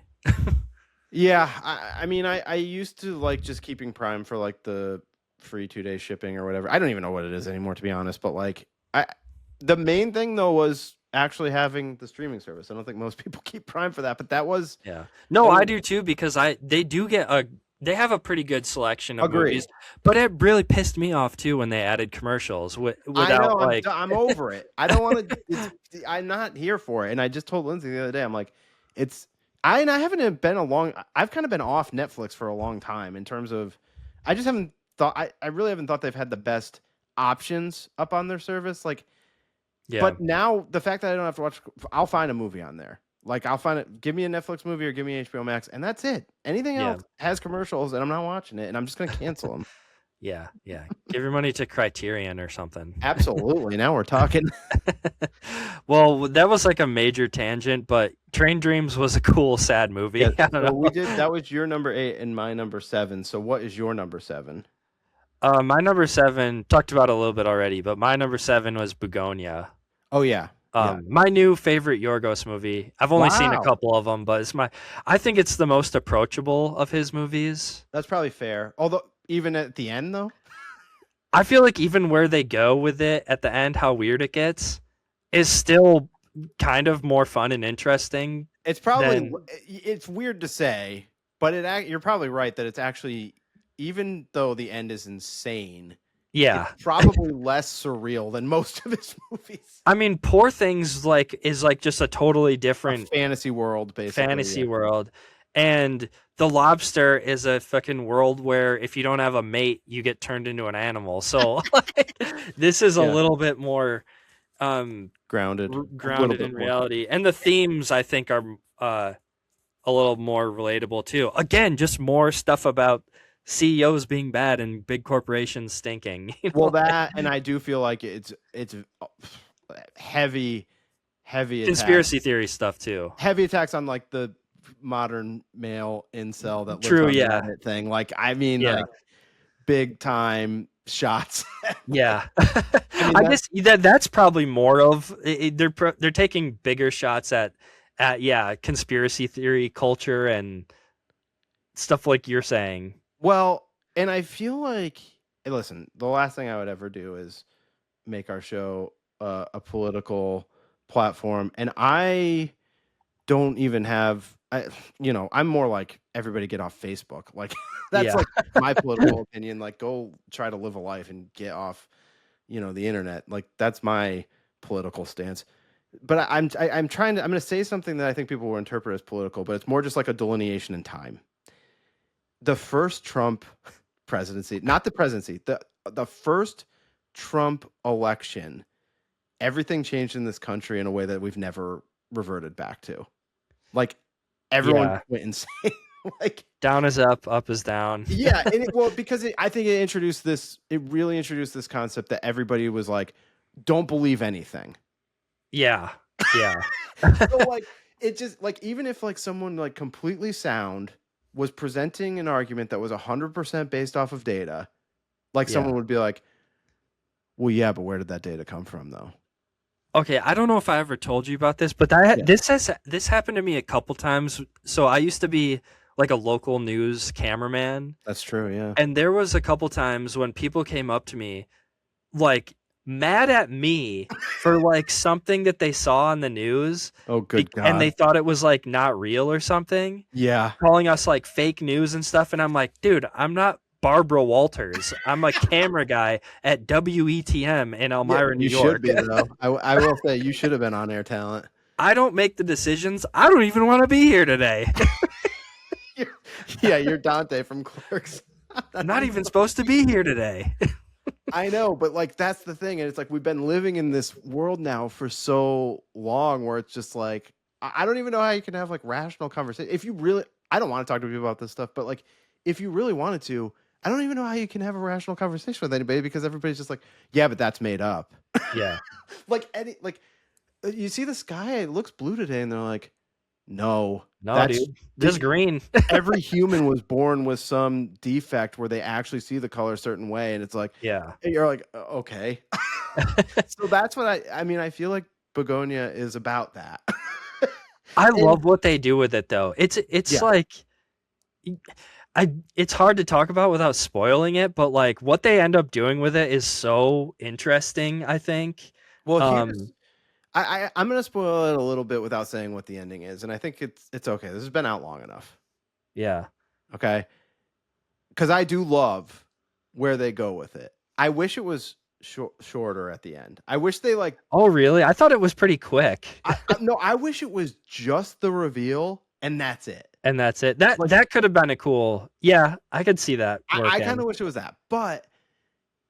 What I took away from it, and whether or not this is what Yorgos wants you to, but like what I took away from that movie is like all of these people that like just want to, they're like, we need to poke holes in all this stuff. What we're being told is like made up. You're being lied to all the time. Like all of these people is going on and on about this stuff. It's just like, well, what if you're right? Do you actually want to be right? Is that a good thing? I mean, yeah. Like, but then what happens at the very, very ending too is kind of like another twist in it too.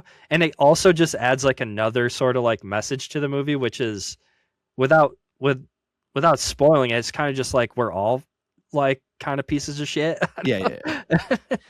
Yeah, it's true. Yeah, I did like this movie too, and I love Jesse Plemons' performance. It was on the outside of my. This would have been an honorable mention for me. Okay, so this wasn't on your list? This is not on my list. Oh, okay. Yeah.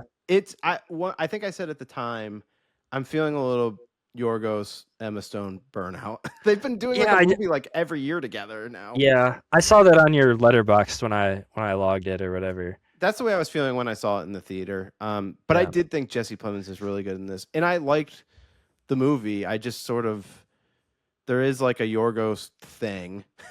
Yeah. I've seen a lot of it in a short window of time. I mean, I think it's fun that Emma Stone is doing his movies because they're weird. You know, she could probably be doing like a lot more straight roles, and it's like fun that she's doing these bizarre roles. Yeah. I mean, she's got money. She can just do what she wants, you know? No, it's fun. I think it's cool. Like, I think that's great. It's like for actresses that like win Academy Awards and just like end up working with like weird directors making weird movies. Like, I'm always going to support that choice. Yeah. Well, we don't have to talk any more about it. I think it's a really cool movie. My new favorite Yorgos movie again. Love it. Yeah. All right. Number 6 for me. Die My Love. Did you see this? I didn't, no. Jennifer Lawrence, Robert Pattinson, twisted, dark love story. Directed by Lynn Ramsey, who's like a dark director. I think we talked about it on the show. I can't remember what your answer was to this. Did you see You Were Never Really Here with Joaquin Phoenix? I did, yeah. That's the one where it's like a fake documentary, right? Oh, no, I'm thinking of something else. That's like I'm Still Here or something? Yeah. I did see... What did you say this other one is? You Were Never Really Here. That's the one that's kind of like Taxi Driver, right? Yeah, a little bit. He goes and like rescues a girl or something. Yeah, and it's like really intense. Yeah. And like the violence is really intense. Yeah, I remember liking that movie, but it's been a long time. Yeah, that came out in 2017, which I actually thought was even older than that. But that was definitely like maybe in my top 5 of that year. But this was right up there too. I mean, Jennifer Lawrence, just a completely unhinged performance. It's a weird movie. It's a weird movie. I can't explain it to you. I can't explain what the story really is. It's definitely disintegration of a relationship, of a marriage. I think they're married. It's a little hard for me to remember now, but I like the experience in the theater was certainly engaging. Yeah. And she's wild in it and good. She's good in it. And Robert Pattinson is good too. But they're just like, I mean, how can I describe this in a way that's? It reminds me of like a couple that would live out in like the hills in the area that we grew up. Like, yeah, just doesn't seem like a great situation. Yeah, this sounds like super interesting. I just totally spaced on this one too. The weird thing is, Keith, it's another movie where there's like fire in the woods. Oh, really? Yeah, like, not exactly like Train Dreams, but like the hard part about Die My Love is like you never know what's real and what's not real. Okay. Like you could be like the whole movie's not real, and I'd be like, yeah, like there's a lot of deranged stuff happening. There's a lot of weird stuff happening, and you're, I think, getting it from maybe both characters' perspectives, and they both seem untrustworthy. The perspectives. Okay. So it's hard to definitely the Jennifer Lawrence character more so, but like it's hard to tell what's actually real and what all is happening. But it's a wild, bumpy ride. But I appreciated it and I enjoyed it, and I definitely want to watch it again. Okay. Yeah, this one I totally forgot this movie even came out last year, so I need to watch that one. I feel like there wasn't a lot of marketing behind it. No, not really. Like it came and went, kind of. Yeah, for sure. I don't think there was a big push because it's not going to win over the hearts of many. Yeah. But okay, let's move right along since you haven't seen Die My Love. You're number 5. Well, I'm on 6. Oh, you are. Because we did 8 and 7 at the same time. You're right. You're right. Yeah, sorry. You're number 6. Sorry. Go ahead. So my number 6, we already talked about it a little bit, but my number 6 was Eddington. Oh, yes. Don't need to talk too much more about it. I thought this would be in your top 5, to be honest. You were very high on it after the theater. I was, and I think the longer I sat on this movie, the more I realized that, like you were saying, it's not really one that I'll probably go back and watch that often. I've beaten you down into not wanting to watch it. No, I mean you brought up some really good points about how it's just like not, and these were just thoughts that I was having, post. I feel like I was making heavy claims at first. I was like, this is a 5-star movie. Nobody's ever going to forget it. And I don't think I was alone. I feel like I remember you brought up Sean Fennessy in The Big Picture. I want to say I remember listening to their episode and him saying the same type of stuff. Like, this is going to go down as like an all-timer. Yeah, I feel like he said something like this is like the best movie out of like the last 10 years or something. I mean, yeah. I wonder if I can find what his thing was on. He had some. He talked about it on their show, and gave it similar things to what you're saying, just like one of the best of the last 10 years or something like that. Yeah. And I was feeling the same way though. Whether I was swayed by his opinion or not, I don't really know. But I did love. We didn't talk about the ending at all. I love how crazy the ending is. It basically turns into like first-person shooter Call of Duty at the end, and it's so like doesn't fit, but I love it. Which I guess is that supposed to, I mean, it's kind of another thing that, year over year, a lot of the themes of movies tie together, and I think that was apparent this year as well. But I mean, is that another thing about like the the current state of young men, just like the video game culture? Yeah, I feel like maybe he was trying to say something about that there. I don't know. I feel like after this one, maybe Ari Aster's lost a little bit of his juice, a little bit of his power, so to say, in Hollywood. Because I think this one kind of flopped too. Did it? Maybe. I want to say it didn't do as well as was expected. Maybe it did. Okay. It felt like a lot of people were talking about it at the time. Yeah, you're right. Wow. According to Wikipedia, $25 million budget, $13.7 million. Yeah, half your budget isn't good. That's rough. Yeah, I actually thought more people saw this. Yeah, it felt like when it came out, it was a big deal, but maybe just like in our own, internet bubble. Yeah. It's still my number 6, obviously. Like, totally. There's a lot of stuff to like about this movie. Pedro Pascal and Joaquin Phoenix, like their whole butting heads is like, there was some funny stuff in there. It will probably be one of those movies that people look back on with fondness in terms of like and appreciation. Yeah, you hit on it earlier. I think the biggest thing going against it was just the whole premise was something that people just didn't want to go back to. People are over the COVID thing. They don't want to go back to that time. Even if the lingering effects have not gone away, like you were saying, of like people just arguing constantly online and nobody agreeing what's facts and what's not. Yeah.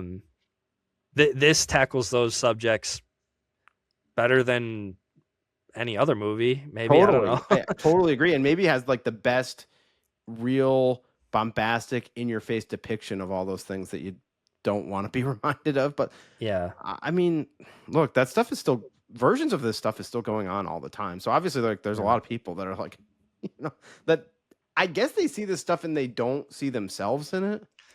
Yeah. I mean, there was definitely stuff that was made fun of that I was like, oh, there's like poking fun at me a little bit here, maybe a little bit, or people like me. And I'm like, oh yeah.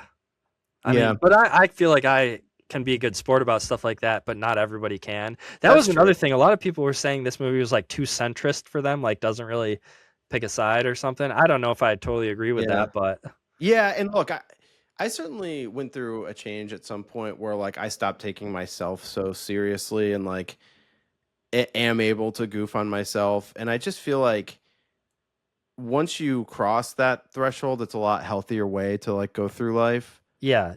You can't have politics or whatever be your entire persona. That's not good for anybody.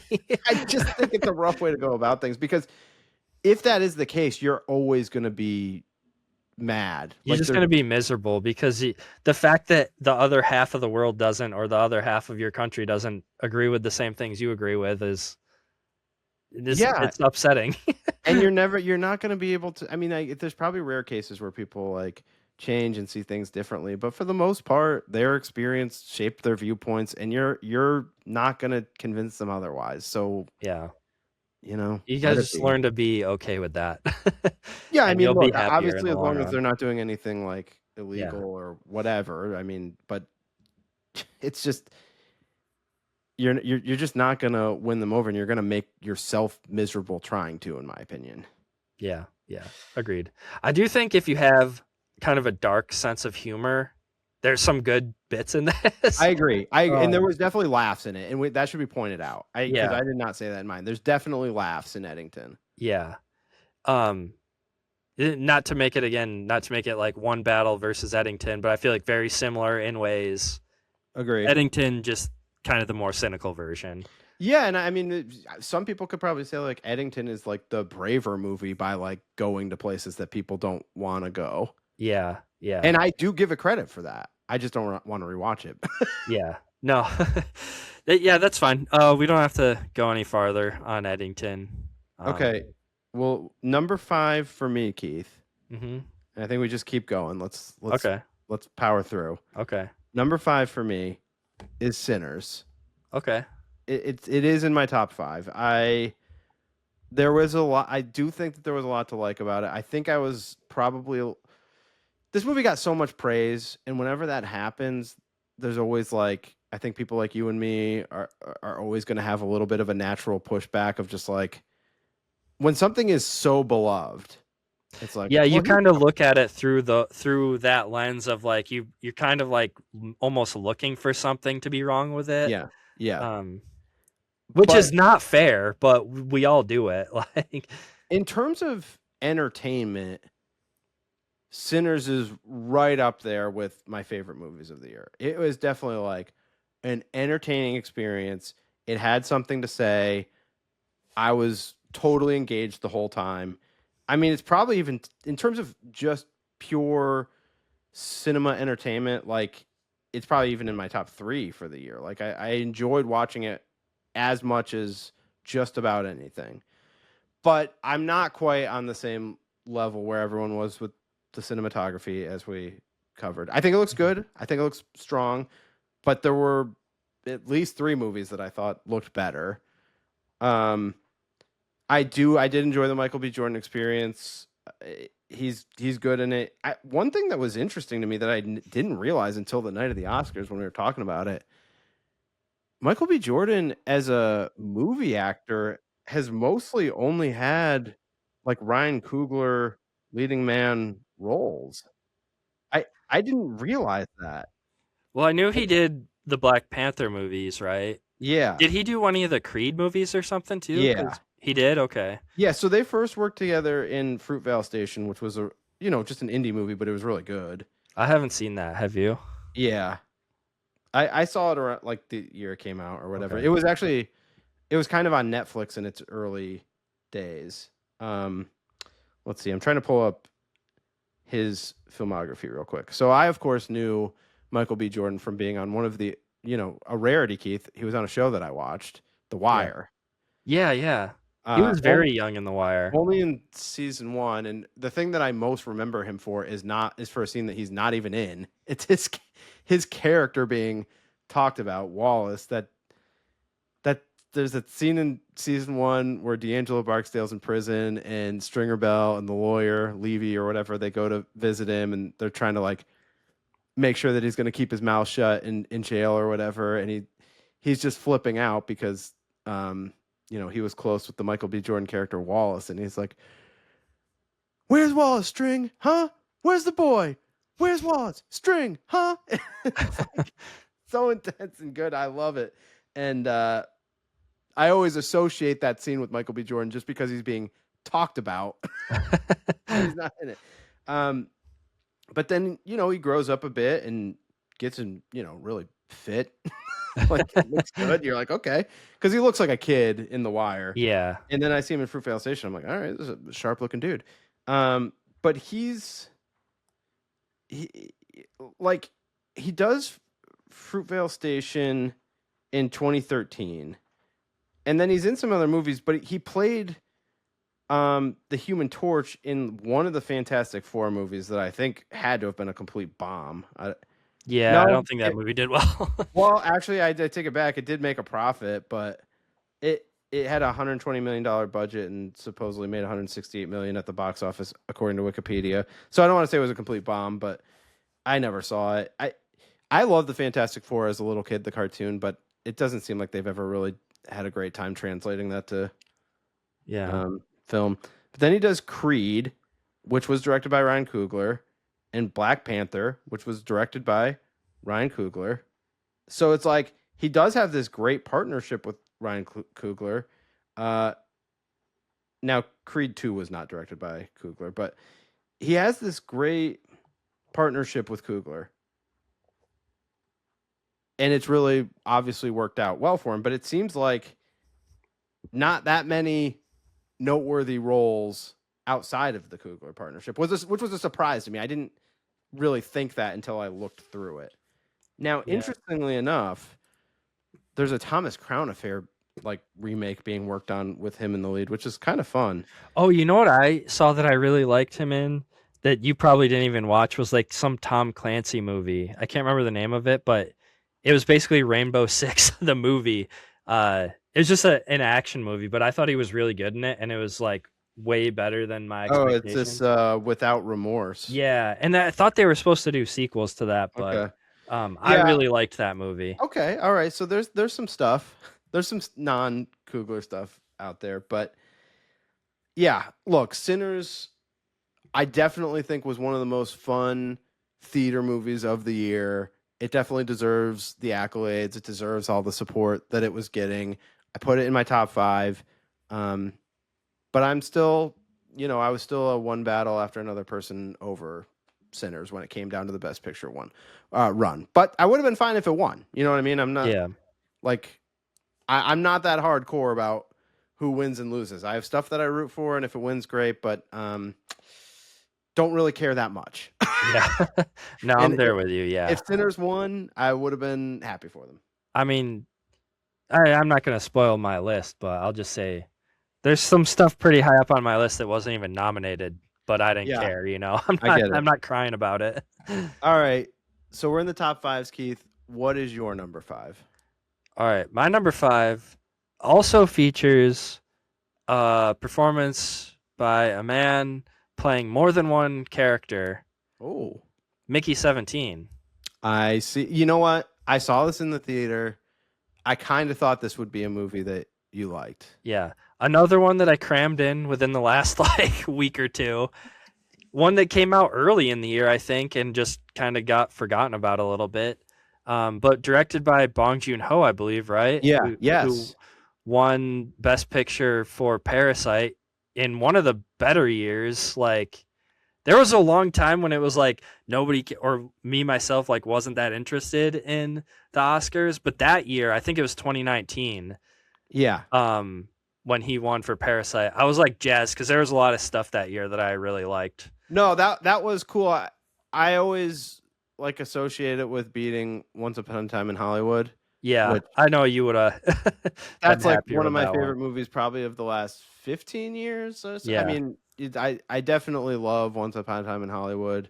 I like Parasite too. I mean, I've got the Criterion of Parasite. Yeah, that was in my top 5 of the year too. So again, it's kind of like a Sinners situation where it's like, but that was a year where definitely my clear favorite did not win. Yeah. But anyways, so Robert Pattinson in this movie plays different versions of himself because if you're unfamiliar, it's in this kind of dystopian future setting where humans can be cloned basically.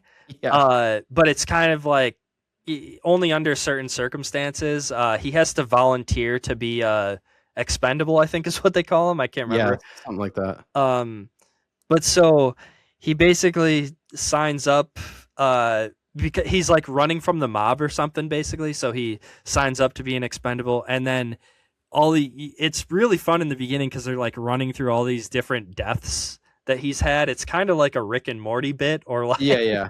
uh, where like he just keeps getting cloned and being sent to these like dangerous situations. So it's pretty fun, but obviously you've seen this, but I'm assuming it's not on your list, right? It's not on my list. I was like I gave it 3.5 stars, so I was like kind of into it, but a little too weird for you, I'm guessing. Yeah, well, there's parts of it. You know what? I really liked the girl in it. That is it, Naomi Aki or something? I thought she was like really strong. I don't know what her name is. I can look it up real quick. Well, that's okay. Somebody I just found it because I remember somebody had written a letterbox, just brief comment, and I replied to their review because I was like, I feel this way 100% as well. They wrote, I feel like Bong Joon-ho has 2 different zones. They wrote the Parasite, Memories of Murder, and Mother Zone, and the Okja, Snowpiercer, and Mickey 17 zone. And I was like, I totally agree with this. And I'm definitely in the first camp and less in the second camp. Yeah. Parts of this feel like a Disney movie, kind of, like, but in a twisted, weird way. Like, I thought some of the stuff with Mark Ruffalo was funny, but I thought some of it went on like too long. Yeah, he almost, I felt like, went a little too over the top with well, like where it becomes like distracting a little bit. Yeah, I mean, I liked what they were going for with what that. What they're making fun of, yes, agree. And obviously, it's like not just him. Like Toni Collette gives a pretty good performance too, as like his like insane girlfriend or wife or whatever. Right. But then there's all the like the red hat people and stuff, and it was very on the nose what they were making fun of. Like there's no hiding what they were, what he was like critiquing. Which again, it did seem like a lot of these themes were crossing over in filmmaking. Oh yeah, a lot of filmmakers are got the same stuff on their minds right now.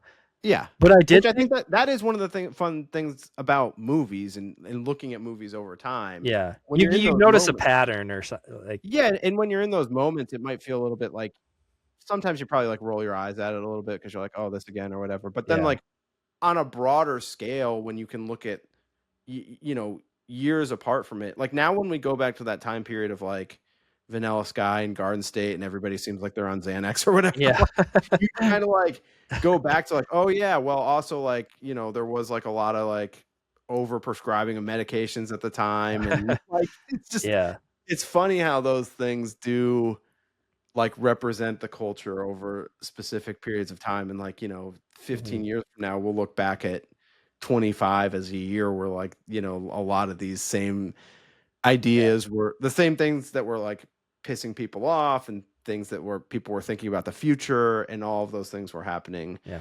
And that is one of the fun things about looking at films in a year in film, and while you're in it, but then years apart from it too. I have a hypothesis. I think because this movie's like trying to say so much, I think it kind of like stumbles over itself. Like it's playing with like way too many themes, I think, which hurts it a little bit, but I still really enjoyed it. Obviously it's my number 5, but my hypothesis is if they would have just stuck to the Robert Pattinson being like cloned, and then there's like a love quadrangle thing going on with the 2 girls and the 2 different versions of Robert Pattinson, if they would have just like cut out all the stuff with the creepers and the creatures and like some of the political stuff or whatever they're trying to do, and they just went on with that, I think you would have liked the movie better. I agree. That is the stuff that I was interested in. And it ends too quickly. So that was the stuff I was interested in, and I did feel like all the stuff with the actual creatures like kind of went on a little too long for me at the end. Yeah. The ending is a little drawn out. They could have shaved a little bit off. But I totally, when I saw this, I was definitely thinking that this was a movie that you would definitely be in on. Oh yeah, I like stuff like this. It's a little weird, but also kind of a crowd pleaser in a way. Totally. Like good wins the day and whatnot. Yeah, and that was fun. Yeah, like that, it's like that part of it is like feel good. It's not drab. It doesn't end like sad or anything, right? Which is good. Which should have been welcome. Yeah, considering a lot of the other things that were popular this year. Although, like I said, I mean, the overall theme, I still feel like there was a lot of fun movies this year. Even though Die My Love was very dark and Train Dreams was very sad. Like I feel like Mickey 17 and Eddington maybe fell victim a little bit to recency bias, because I feel like these are two, in previous years they probably would have at least been nominated for some stuff, you know? Yeah. Mickey 17 was definitely like, it came out early in the year, and it was like one of those ones where as it was coming to theaters, it was getting that like buzz of Because I this don't know, could be did one of the best Bong movies of the did he year. do anything in between Parasite and this? I kind of don't think so. I feel like this might have been the next one, but I'll let you look that up real quick. No, yeah, he did Parasite in 2019 and then worked on the Snowpiercer TV show. Oh yeah. And then Mickey 17. So yeah, I mean, his last movie was Best Picture winner, so there should be some buzz for it at least. But okay, anyways. Keith, I'm gonna move on to my number 4, and it's not gonna be a surprise to you that this is in my top 5. It's definitely the movie that I've watched the most of the movies that have come out this year. Wait, this is your number 5 or your number 4? 4. Okay. 5 was Sinners for me. Okay, we're gonna have to flip it and reverse it at some point, because you said you wanted yours to be your number 1 to be last, right? No, it should. Yours should be last. Okay, we're on track then. Sorry. Yeah. Continue. No worries. So number 4 for me, Keith. My favorite script of the year. My favorite lead actor performance of the year. Blue Moon. Richard Linklater's Blue Moon. We've talked about it on the show recently. I talked about it. Then I assigned it to you. So I think our thoughts are pretty clear on it. But I just really enjoy this movie. I really loved the script and the dialogue and the character and Ethan Hawke's performance of the character, which I think maybe his best performance of his career. I just really enjoyed the whole experience. The set piece scene of the movie. It's not really a set piece because there's no action in it, but like the central kind of dialogue showdown sequence between him and Margaret Qualley, where he's hoping it's going to go one way and she's taking it another way. I love that scene in the coat room. I just really enjoyed this movie, and I know it's probably a little bit less of a Keith movie, but it's definitely big time Matt movie. Hey, this is your list. That's true. My opinion doesn't matter in your list. Yeah, your opinion is always welcome. But I love the vibe. I love it's just, even though it's there's a sadness and a heaviness, it's also cozy and cute and funny. Yeah. So, I enjoyed this movie. I didn't dislike it. Yeah. No, I know. I'm not opposed to these like dialogue driven movies. Like we did the Before trilogy, and I love those movies. Totally. This is probably a little bit more, I don't know. The Before movies are probably more relatable for people like you and me. Yeah.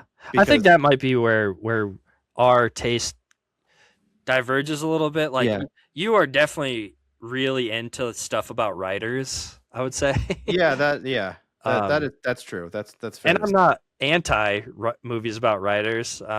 It's just not as interesting to me. I mean, of the two of us, in terms of our general loves for movies, I probably lean more script and writing, and you probably lean a little bit more visual. And like, I think obviously we both dive into there's a Venn diagram. Yeah. There's crossover.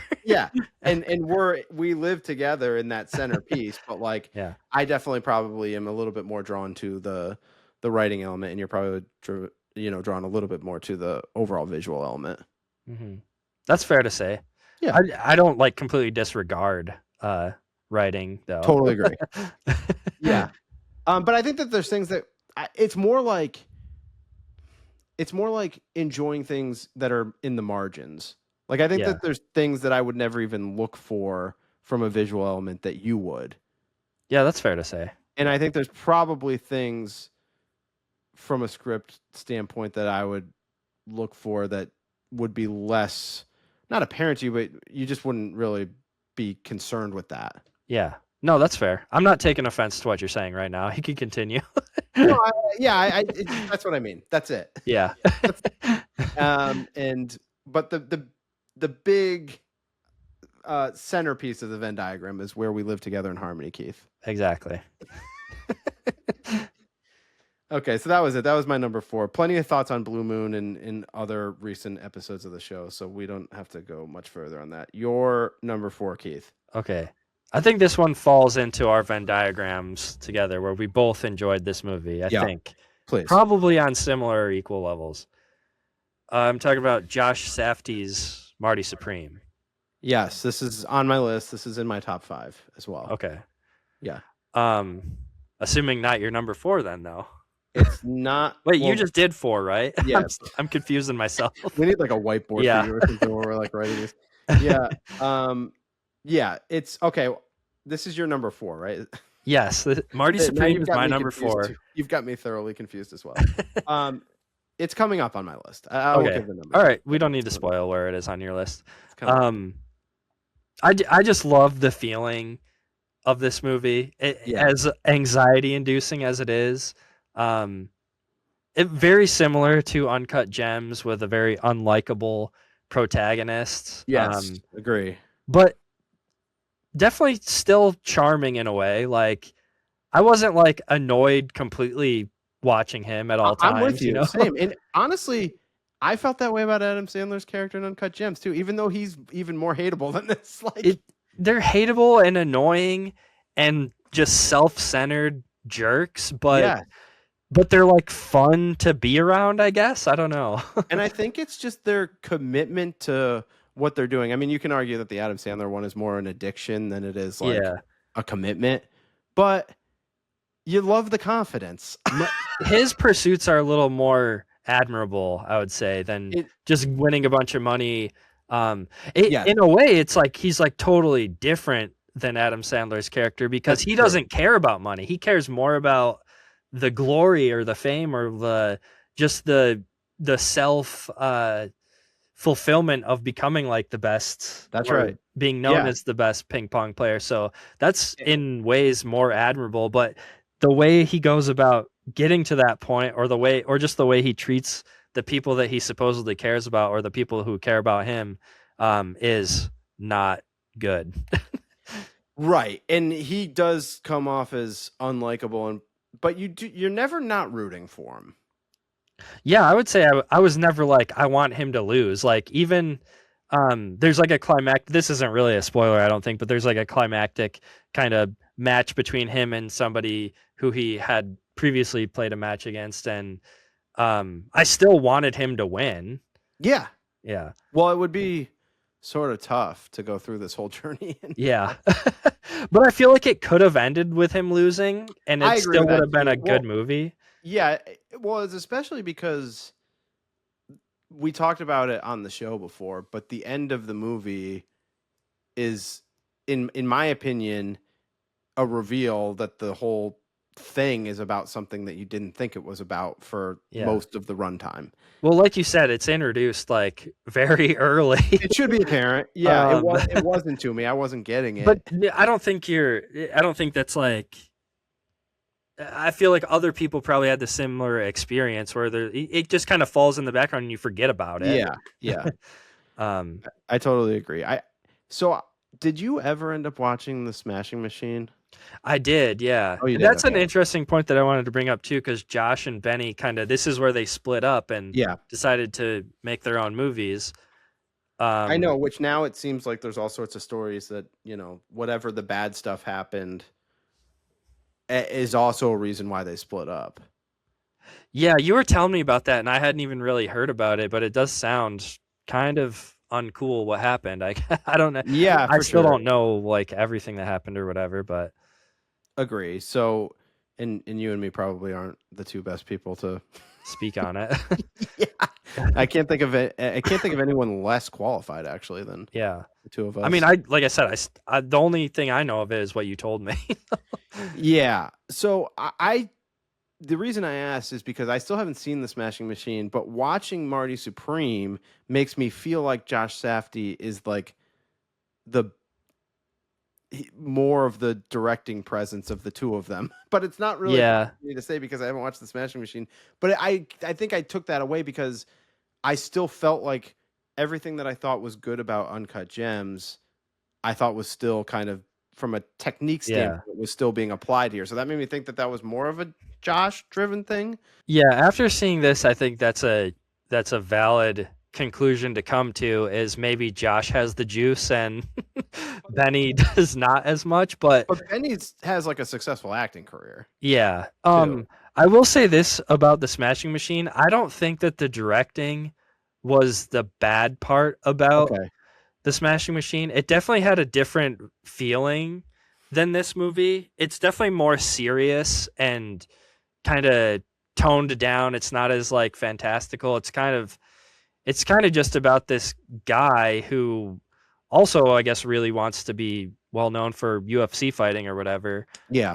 But it's a much sadder movie, and not as many laughs and not as much fun stuff happening. Sure. So I think that's working against it. And also, I think The Rock's performance is just bizarre. Is it? Okay. In it, he does this weird voice. He's just like he's like mousy almost. Like it's like he's trying too hard to be like a gentle giant in that movie. Okay. So it's like his character in Southland Tales, which is a movie that you like, Keith. In your mind, I like that movie. In my mind, I don't think I've ever seen it. That's become it's a runner on the show. Yeah. That I think that you like that movie, even though you've never seen it. No, but the Smashing Machine wasn't terrible. It's just it was hard for me to believe The Rock as the character that he was playing, as this like overly gentle giant kind of, who's also struggling with drug addiction, I guess. But it's not a terrible movie. But yeah, I do still want to watch it at some point. I highly doubt that it would have landed on my top 10. So yeah, I don't think it would have. Marty Supreme though. Yeah. I feel like I should just tell you, Marty Supreme is my number 2. Okay. When you get down to like the top 5 this year, for me at least, it was like any one of them could like be kind of interchangeable on whatever day.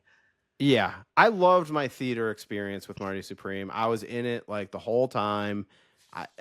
It's just every minute, every scene, I was hooked. I didn't always love the character and what he was doing, but I was like so locked in for the ride. Yeah. And like I said it already, I said it when we discussed it before. The end like really hit me and made me be like, oh, in such a way that I was like, I can't believe I didn't really get that that's what it's about. And now I'm like, wow, yeah, and it like the message of the movie like resonates with me too. I mean, for sure. Do we want to spoil what happens at the very end? Do we care? Or I feel like, I mean, I think it's been long enough now, but it still feels just to get our thoughts on it. Okay, yeah. So I mean, want to just skip ahead if you don't want to hear. Yeah, we'll talk about it real quick. Just the very end is. Yeah. Well, you go ahead. I'll tell you my real reaction. Like, I totally thought the whole time the movie was about this dude who had to fulfill this, what he thought his purpose in life was, and he was never going to be able to be settled or be at peace with life unless he was able to do that. And then he has a kid, and that changed everything. And it's just like, oh, all of that stuff was nothing. And what actually the purpose that I'm here to fulfill is to be a father to this kid. Yeah. Yeah, I think I want to see Marty Supreme too, where he's Daddy Timmy. That's it. Well, it sort of feels like it could have a Blue Valentine like direction where it's like, yeah, he's just he doesn't work or anything. He's just a dad, but then they have no money and it's like a problem. And but it also seems like there's a fun story to be told there. Yeah, it's true. Especially he is creative and he's able to find ways to make things work for him. Like, it's so funny in the movie with the Gwyneth Paltrow character when she gives him that necklace and it gets stolen, and then he's like, can you give me another one? I'll say one of the most stressful parts for me watching the movie for some reason was like when they're going back to the party or something after they go and like do it in the park or whatever. Yeah, right. They go back. Yeah, and there's the whole like spanking scene. Yeah. That was pretty fun. Yes. Uncut Gems or Marty Supreme, which one do you like more? I think I'm still Uncut Gems right now, but I think Marty Supreme has room to grow for me. I will say Marty Supreme, I think, has the better message. Yeah, I think I'm Team Marty. Like, I love Uncut Gems too, but again, I do kind of lean more towards the not so. I mean, I say this, but I also love movies with fucked up bad endings too. Yeah. But that, and then that girl that's like Odessa Azion or whatever, she's on that I Love LA show, which I kind of liked. I loved her. She was great. Yeah, I find their relationship to be sweet in the movie. And then I didn't know, Zach told me this, that girl is Pam Adlon's daughter. I don't know if you know who that is. She was I don't know who that is. on the Louis C.K. like FX show. She always played like his like a girl that he was like trying to date or whatever. She was on the show Californication, but she also did I think she did a voice or something. Oh yeah, she did the voice of Bobby Hill on King of the Hill. Oh really? Yeah, and that's fun. Odessa's mom, which is wild. It was also cool to see Abel Ferreira and Tyler, the Creator. I know. I mean, I will say the Safdies do a great job of casting like non-actors in movies too. They're like some of the coolest, like, I say newer, but they're like up and coming directors, even though they're like nominated for a bunch of shit.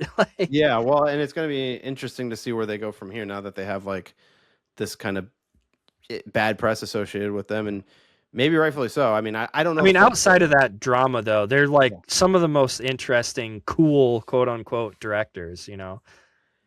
Yeah, it's definitely. Their movies are cool. I wasn't thinking that there was going to be a split this early. They were definitely on like my watch list of directors to pay attention to for years to come. And now it feels like things may have blown up already, but yeah, I don't know. People forget about stuff pretty quick.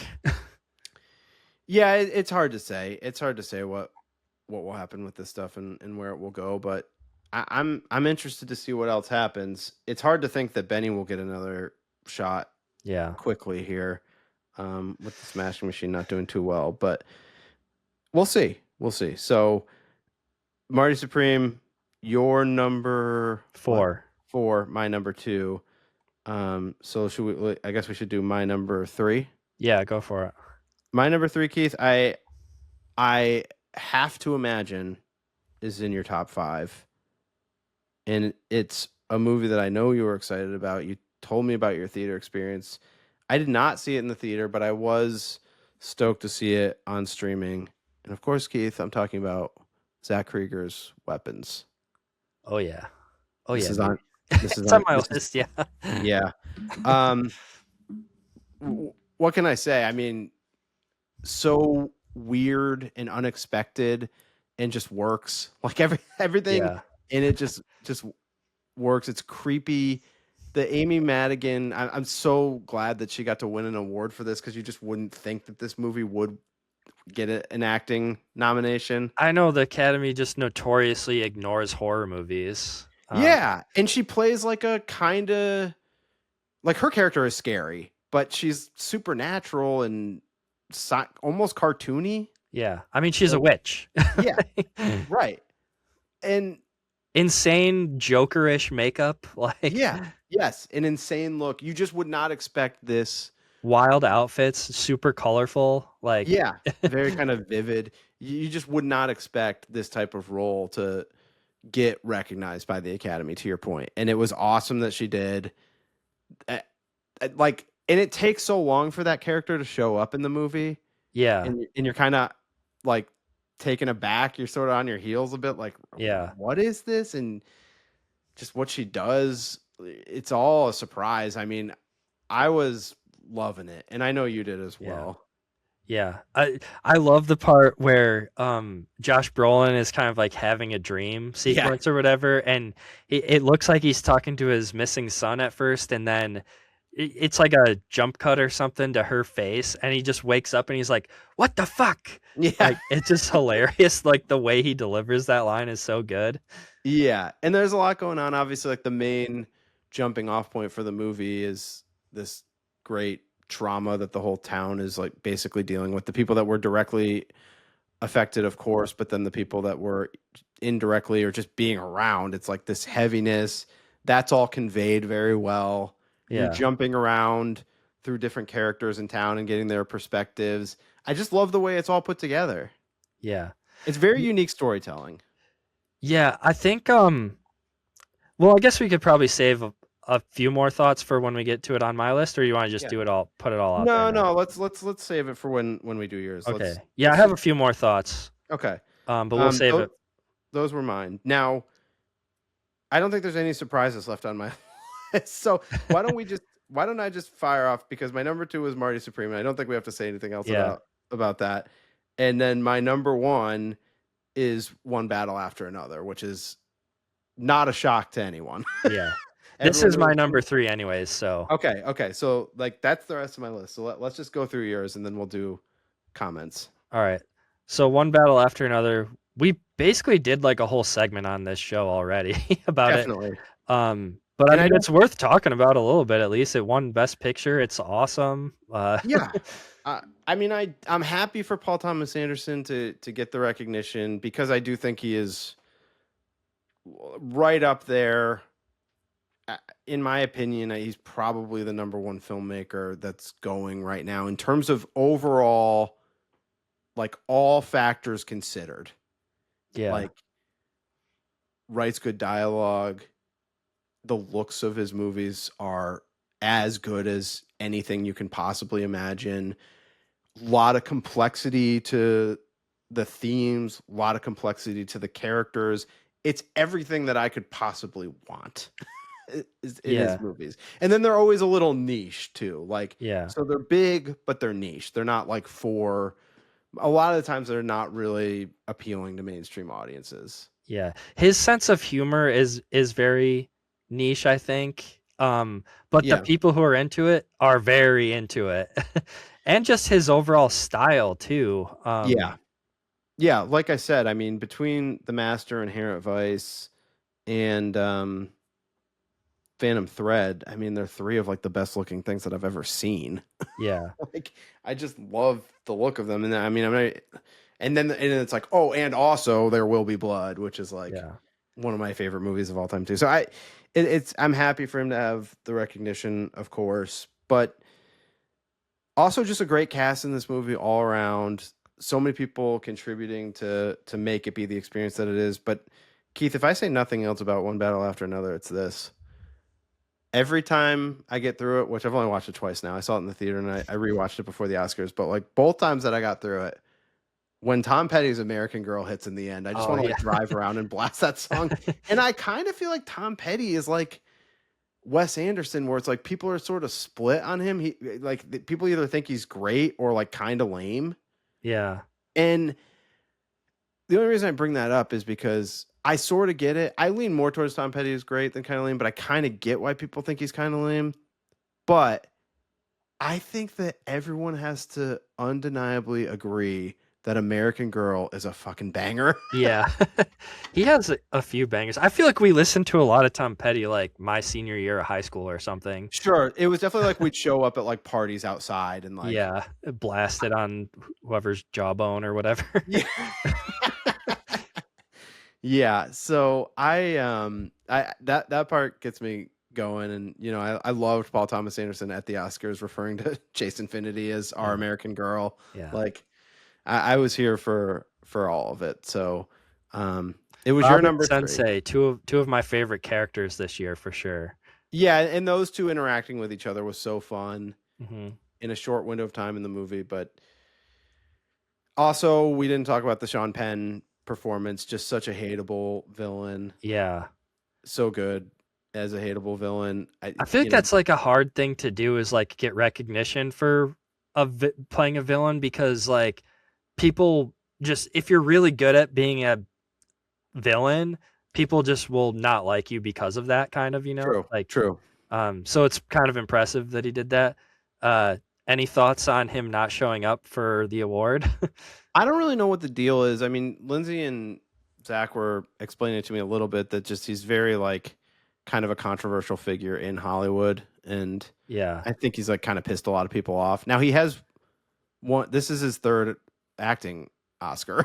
Yeah. So, So it's mean- like kind of like the excitement probably isn't there for him. Well, but I think what it's also saying is like they recognize him and they recognize his talents. Now I don't know everything that he's done to piss people off, but Well, what do I know that heard, what I heard go was he decided to go and I think he's like friends with Vladimir Zelensky, the president of Ukraine. And I Yeah. think what I saw some quote from heard this him, too. but this was on YouTube, so I don't know if it was like spliced together or whatever. But No, I I saw heard this too. some quote where he was like he wanted, like in 2021 or something, he brought up the idea to have Zelensky come and just talk about how important movies are and stuff at the Yeah. Oscars, and they shot him down. So I think he was a little upset about that. So he kind of was like, "Well, I'm not going to show up." Is Well, what that I being got from said, it. I did see that as well, and I'm not shooting that down. There could be something to that, but he also won at the Screen Actors Guild Awards or whatever they call it now, the Actor Awards, and he didn't show up there either.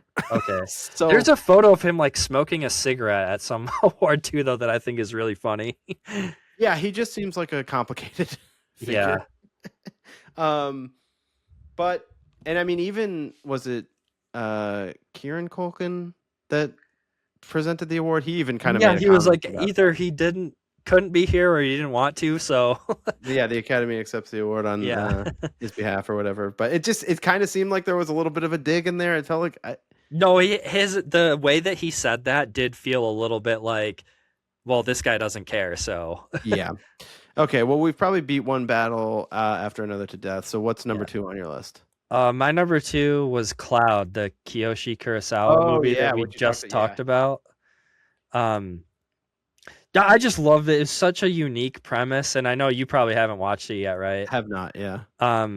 Just a really awesome kind of like psychological thriller with again like a very dark sense of humor, which I love, and it gets batshit crazy towards the end, and a lot of over the top violence, and the message of the movie, again, major theme this year is like anti-capitalistic type stuff. Yeah. But there's also other themes of kind of just like this one isn't really as much like anti-corporation. It's more just like, I feel like the message of the movie, this isn't really spoiling it, but it's like more like maybe you should care about the people around you more than you care about money, basically, is kind of what it ends up being. Like the main character basically has like not many friends, not much family, and like he basically just gets high off of making a profit reselling these goods. Like and like I said, the premise is just super unique, and I had a kind of unique interest in the movie because, like I said, I had in our previous episode, I had done that, not exactly what he did, but in the past I used to go to garage sales and thrift stores and like buy and sell stuff. But I think it's like a really fun movie that also has some dark, creepy elements too. And Kiyoshi Kurosawa is like quickly becoming one of my favorite like foreign filmmakers. We covered it fairly recently on the show. It's definitely on my watch list now, and this director is on my list of interest now, thanks to you. I don't have to say much more about it. If you want to check out, I've talked a little bit more about it in a previous episode. It was a blind buy for me because Criterion put this movie out on their premieres line. Oh, right.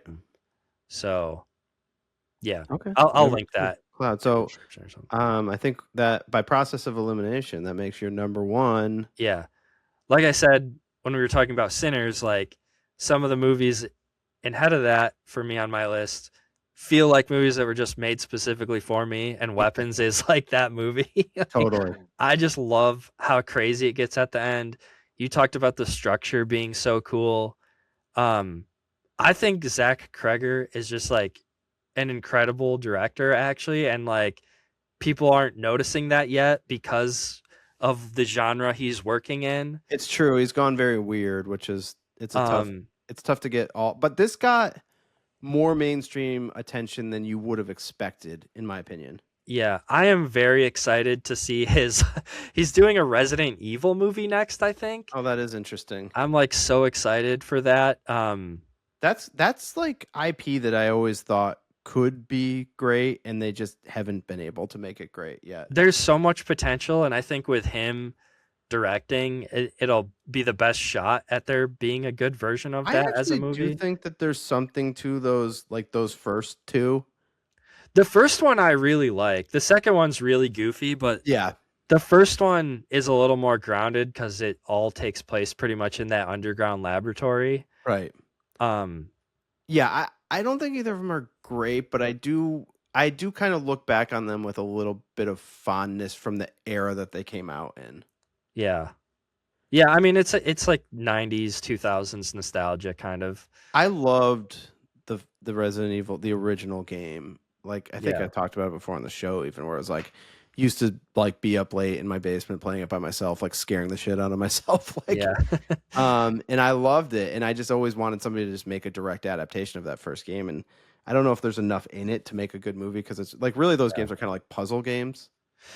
Yeah, I'm actually playing. There's a brand new one out that just came out recently, and it kind of goes back to the original ones where it's like you're just wandering around this like medical facility, but it's like a mansion, basically, like the first one was, where you're like you're finding like a metal bird's wing and using it to put into a statue and like do all these weird puzzles. So yeah, like you're saying, it doesn't sound like it would make for a good movie, but I think there's enough story there with like the Umbrella Corporation stuff. Totally. But no, anyways, I've always felt like that IP was like rife for making something that would be like at least like a solid movie. I mean, I'm not saying like it could make like a Best Picture nominee or something, but I think you could make a solid movie out of it. And it just so far hasn't really happened. Yeah, no, totally agree. I think with Zach Kreger, chances are better than ever. I do want to watch I saw it to come full circle. I saw it at the Vinegar Syndrome store. I do want to watch that documentary about like when George A. Romero was gonna. Oh yeah, there's actually a I think it was for Resident Evil 2. There's a TV commercial that he directed. Oh, cool. It's very short, but you get the feel of like what it could have been like, and you're just like, God damn it! I am interested. I love those like kind of documentaries about like about movies in general, but about like what could have been. Like I like those. Yeah, I want to watch that too. I haven't seen it yet. But just a couple more things about weapons, real quick. Yeah, please. I think so. I didn't log it because I didn't want to like tip you off as to what my number one was going to be. Sure, yeah. But I rewatched this yesterday. Okay. And I noticed in the opening of this movie, there's a lot of like Martin Scorsese DNA in Zach Kreger's direction of this movie. Like it starts, with a voiceover with a lot of like dollies in, and there's like some 70s music playing, and like I was watching, I'm like, this feels like I'm watching like the opening to Goodfellas or something kind of. Listen, Marty's had a lot of influence on a lot of filmmakers, and it's always apparent. But just one other quick point too, just to reiterate the fact of like why I think Zach Kreger is like a smarter director than maybe we are giving him credit for. I think if this story was told in a more linear fashion, it wouldn't have been as interesting or worked as well. Yeah. But I think his decision to do it that way kind of lends to him being so smart in a way, if that makes sense. Like, I think it's fair because you could totally tell this story in a linear fashion and just kind of like still jump between the characters. I agree with that. But the way he chooses to do it, I think, is like a little smarter than he's being given credit for. Like people are saying that it's that that people like the structure of the movie, like you brought it up, right? But I think that's a little more important than some people are giving him credit for. I agree that it's definitely worthy of recognition. And just one other thing, I do think the movie has like some incredible humor too. Like obviously the insane ending is like hilarious, but also I just wanted to mention all the stuff with the junkie and the cop. It's like so funny to me. Like the junkie, like there's the part where he goes and he steals. He's obviously just like trying to get money to get his next fix or whatever. But there's a part where he breaks into a car and he steals like a kid's iPad or something, and he takes Right. it to this pawn shop to sell it. And just like that actor, I didn't write his name down, but the stuff they do with him is just hilarious, and how he like he bumps into where the kids are, but he doesn't even think to like tell anybody about it until he sees the reward for like $50,000 on the wall at the pawn shop. I don't know, just like I'm probably doing a bad job of explaining why I think I that's get just what so you're funny, saying. but I think it's really smart and really funny at the same time. Yeah, I think like where the director's real achievement here is like taking these different types of things and being able to blend it together and make it this cohesive at work that really all fits together and never feels clunky. Yeah, it just all works somehow. Yeah, totally agree. But yeah, I don't need to keep going on about it. I do also think there's like some themes and messages that aren't on the surface too. Yeah.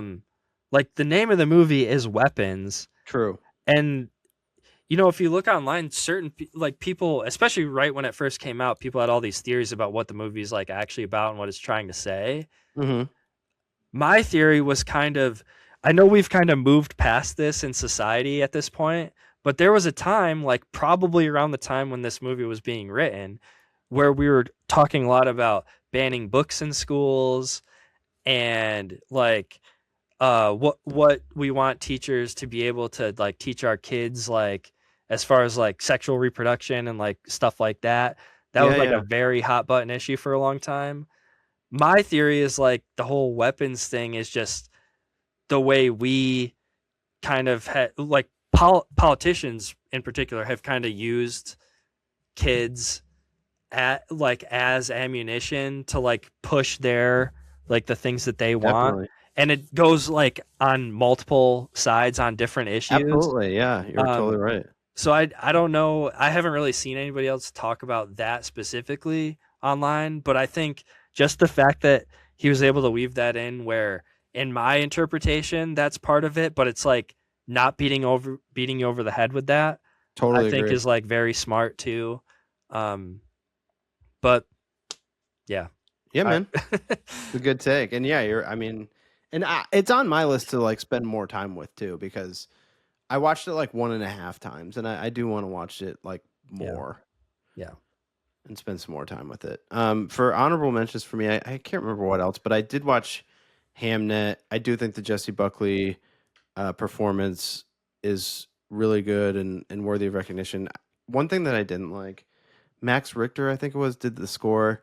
They use his like On the Nature of Daylight song in it, which has been used in like so many movies at this point. Like it's in the end of Arrival. I kind of think it's in Shutter Island. It's in The Trip to Greece, which is a masterpiece. It shouldn't be reused. But I was sort of like, I don't know. I mean, it is that guy's piece of music who did the score, but I just sort of feel like it's been used in too many movies now.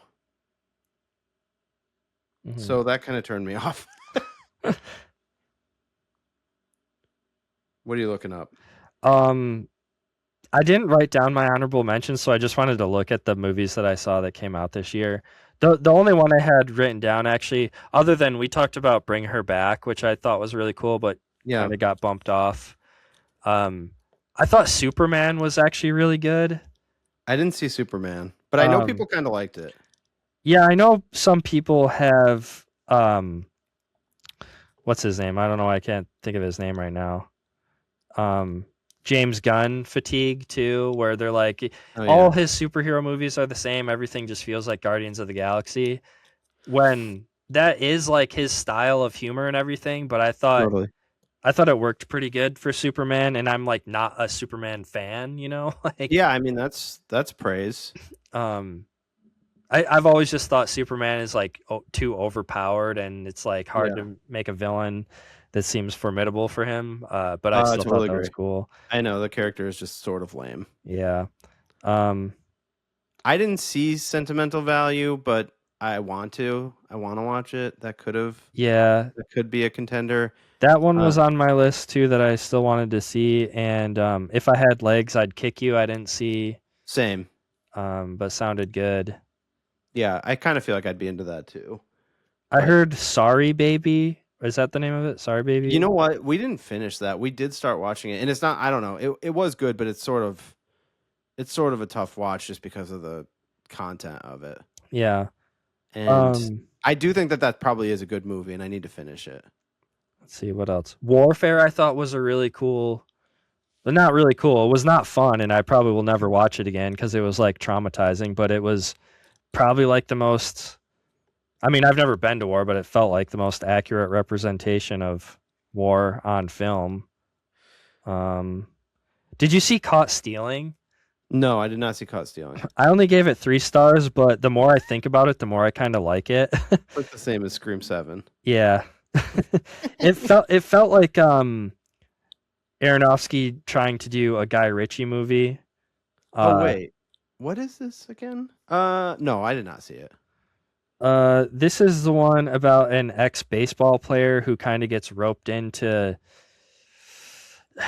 just this like crime drama kind of. It's not really a drama. It's more like Man on the Run kind of thing. Okay. These gangsters think that he has money or something that he doesn't actually have, that his neighbor actually had or something. I don't know. It was pretty fun though. It actually felt kind of like a map movie. I think you would like it. All right, I'm starting to get sold on this. I'm coming around. All right, well, that's probably good. I think we went pretty long on this, and it is. We're approaching the end of March, so as we finish Q1 of 26, we can close the book on 25 movies. Yeah. I think maybe if we do one of these next year, we could probably do it before the Oscars. I just think it's fun to do it after the Oscars because there's like. We can talk about who won and who didn't and what we think should have happened. So and we're on our own schedule, and I'm fine with that. We're not going to be rushed just because other people think we should be. Yeah. Okay.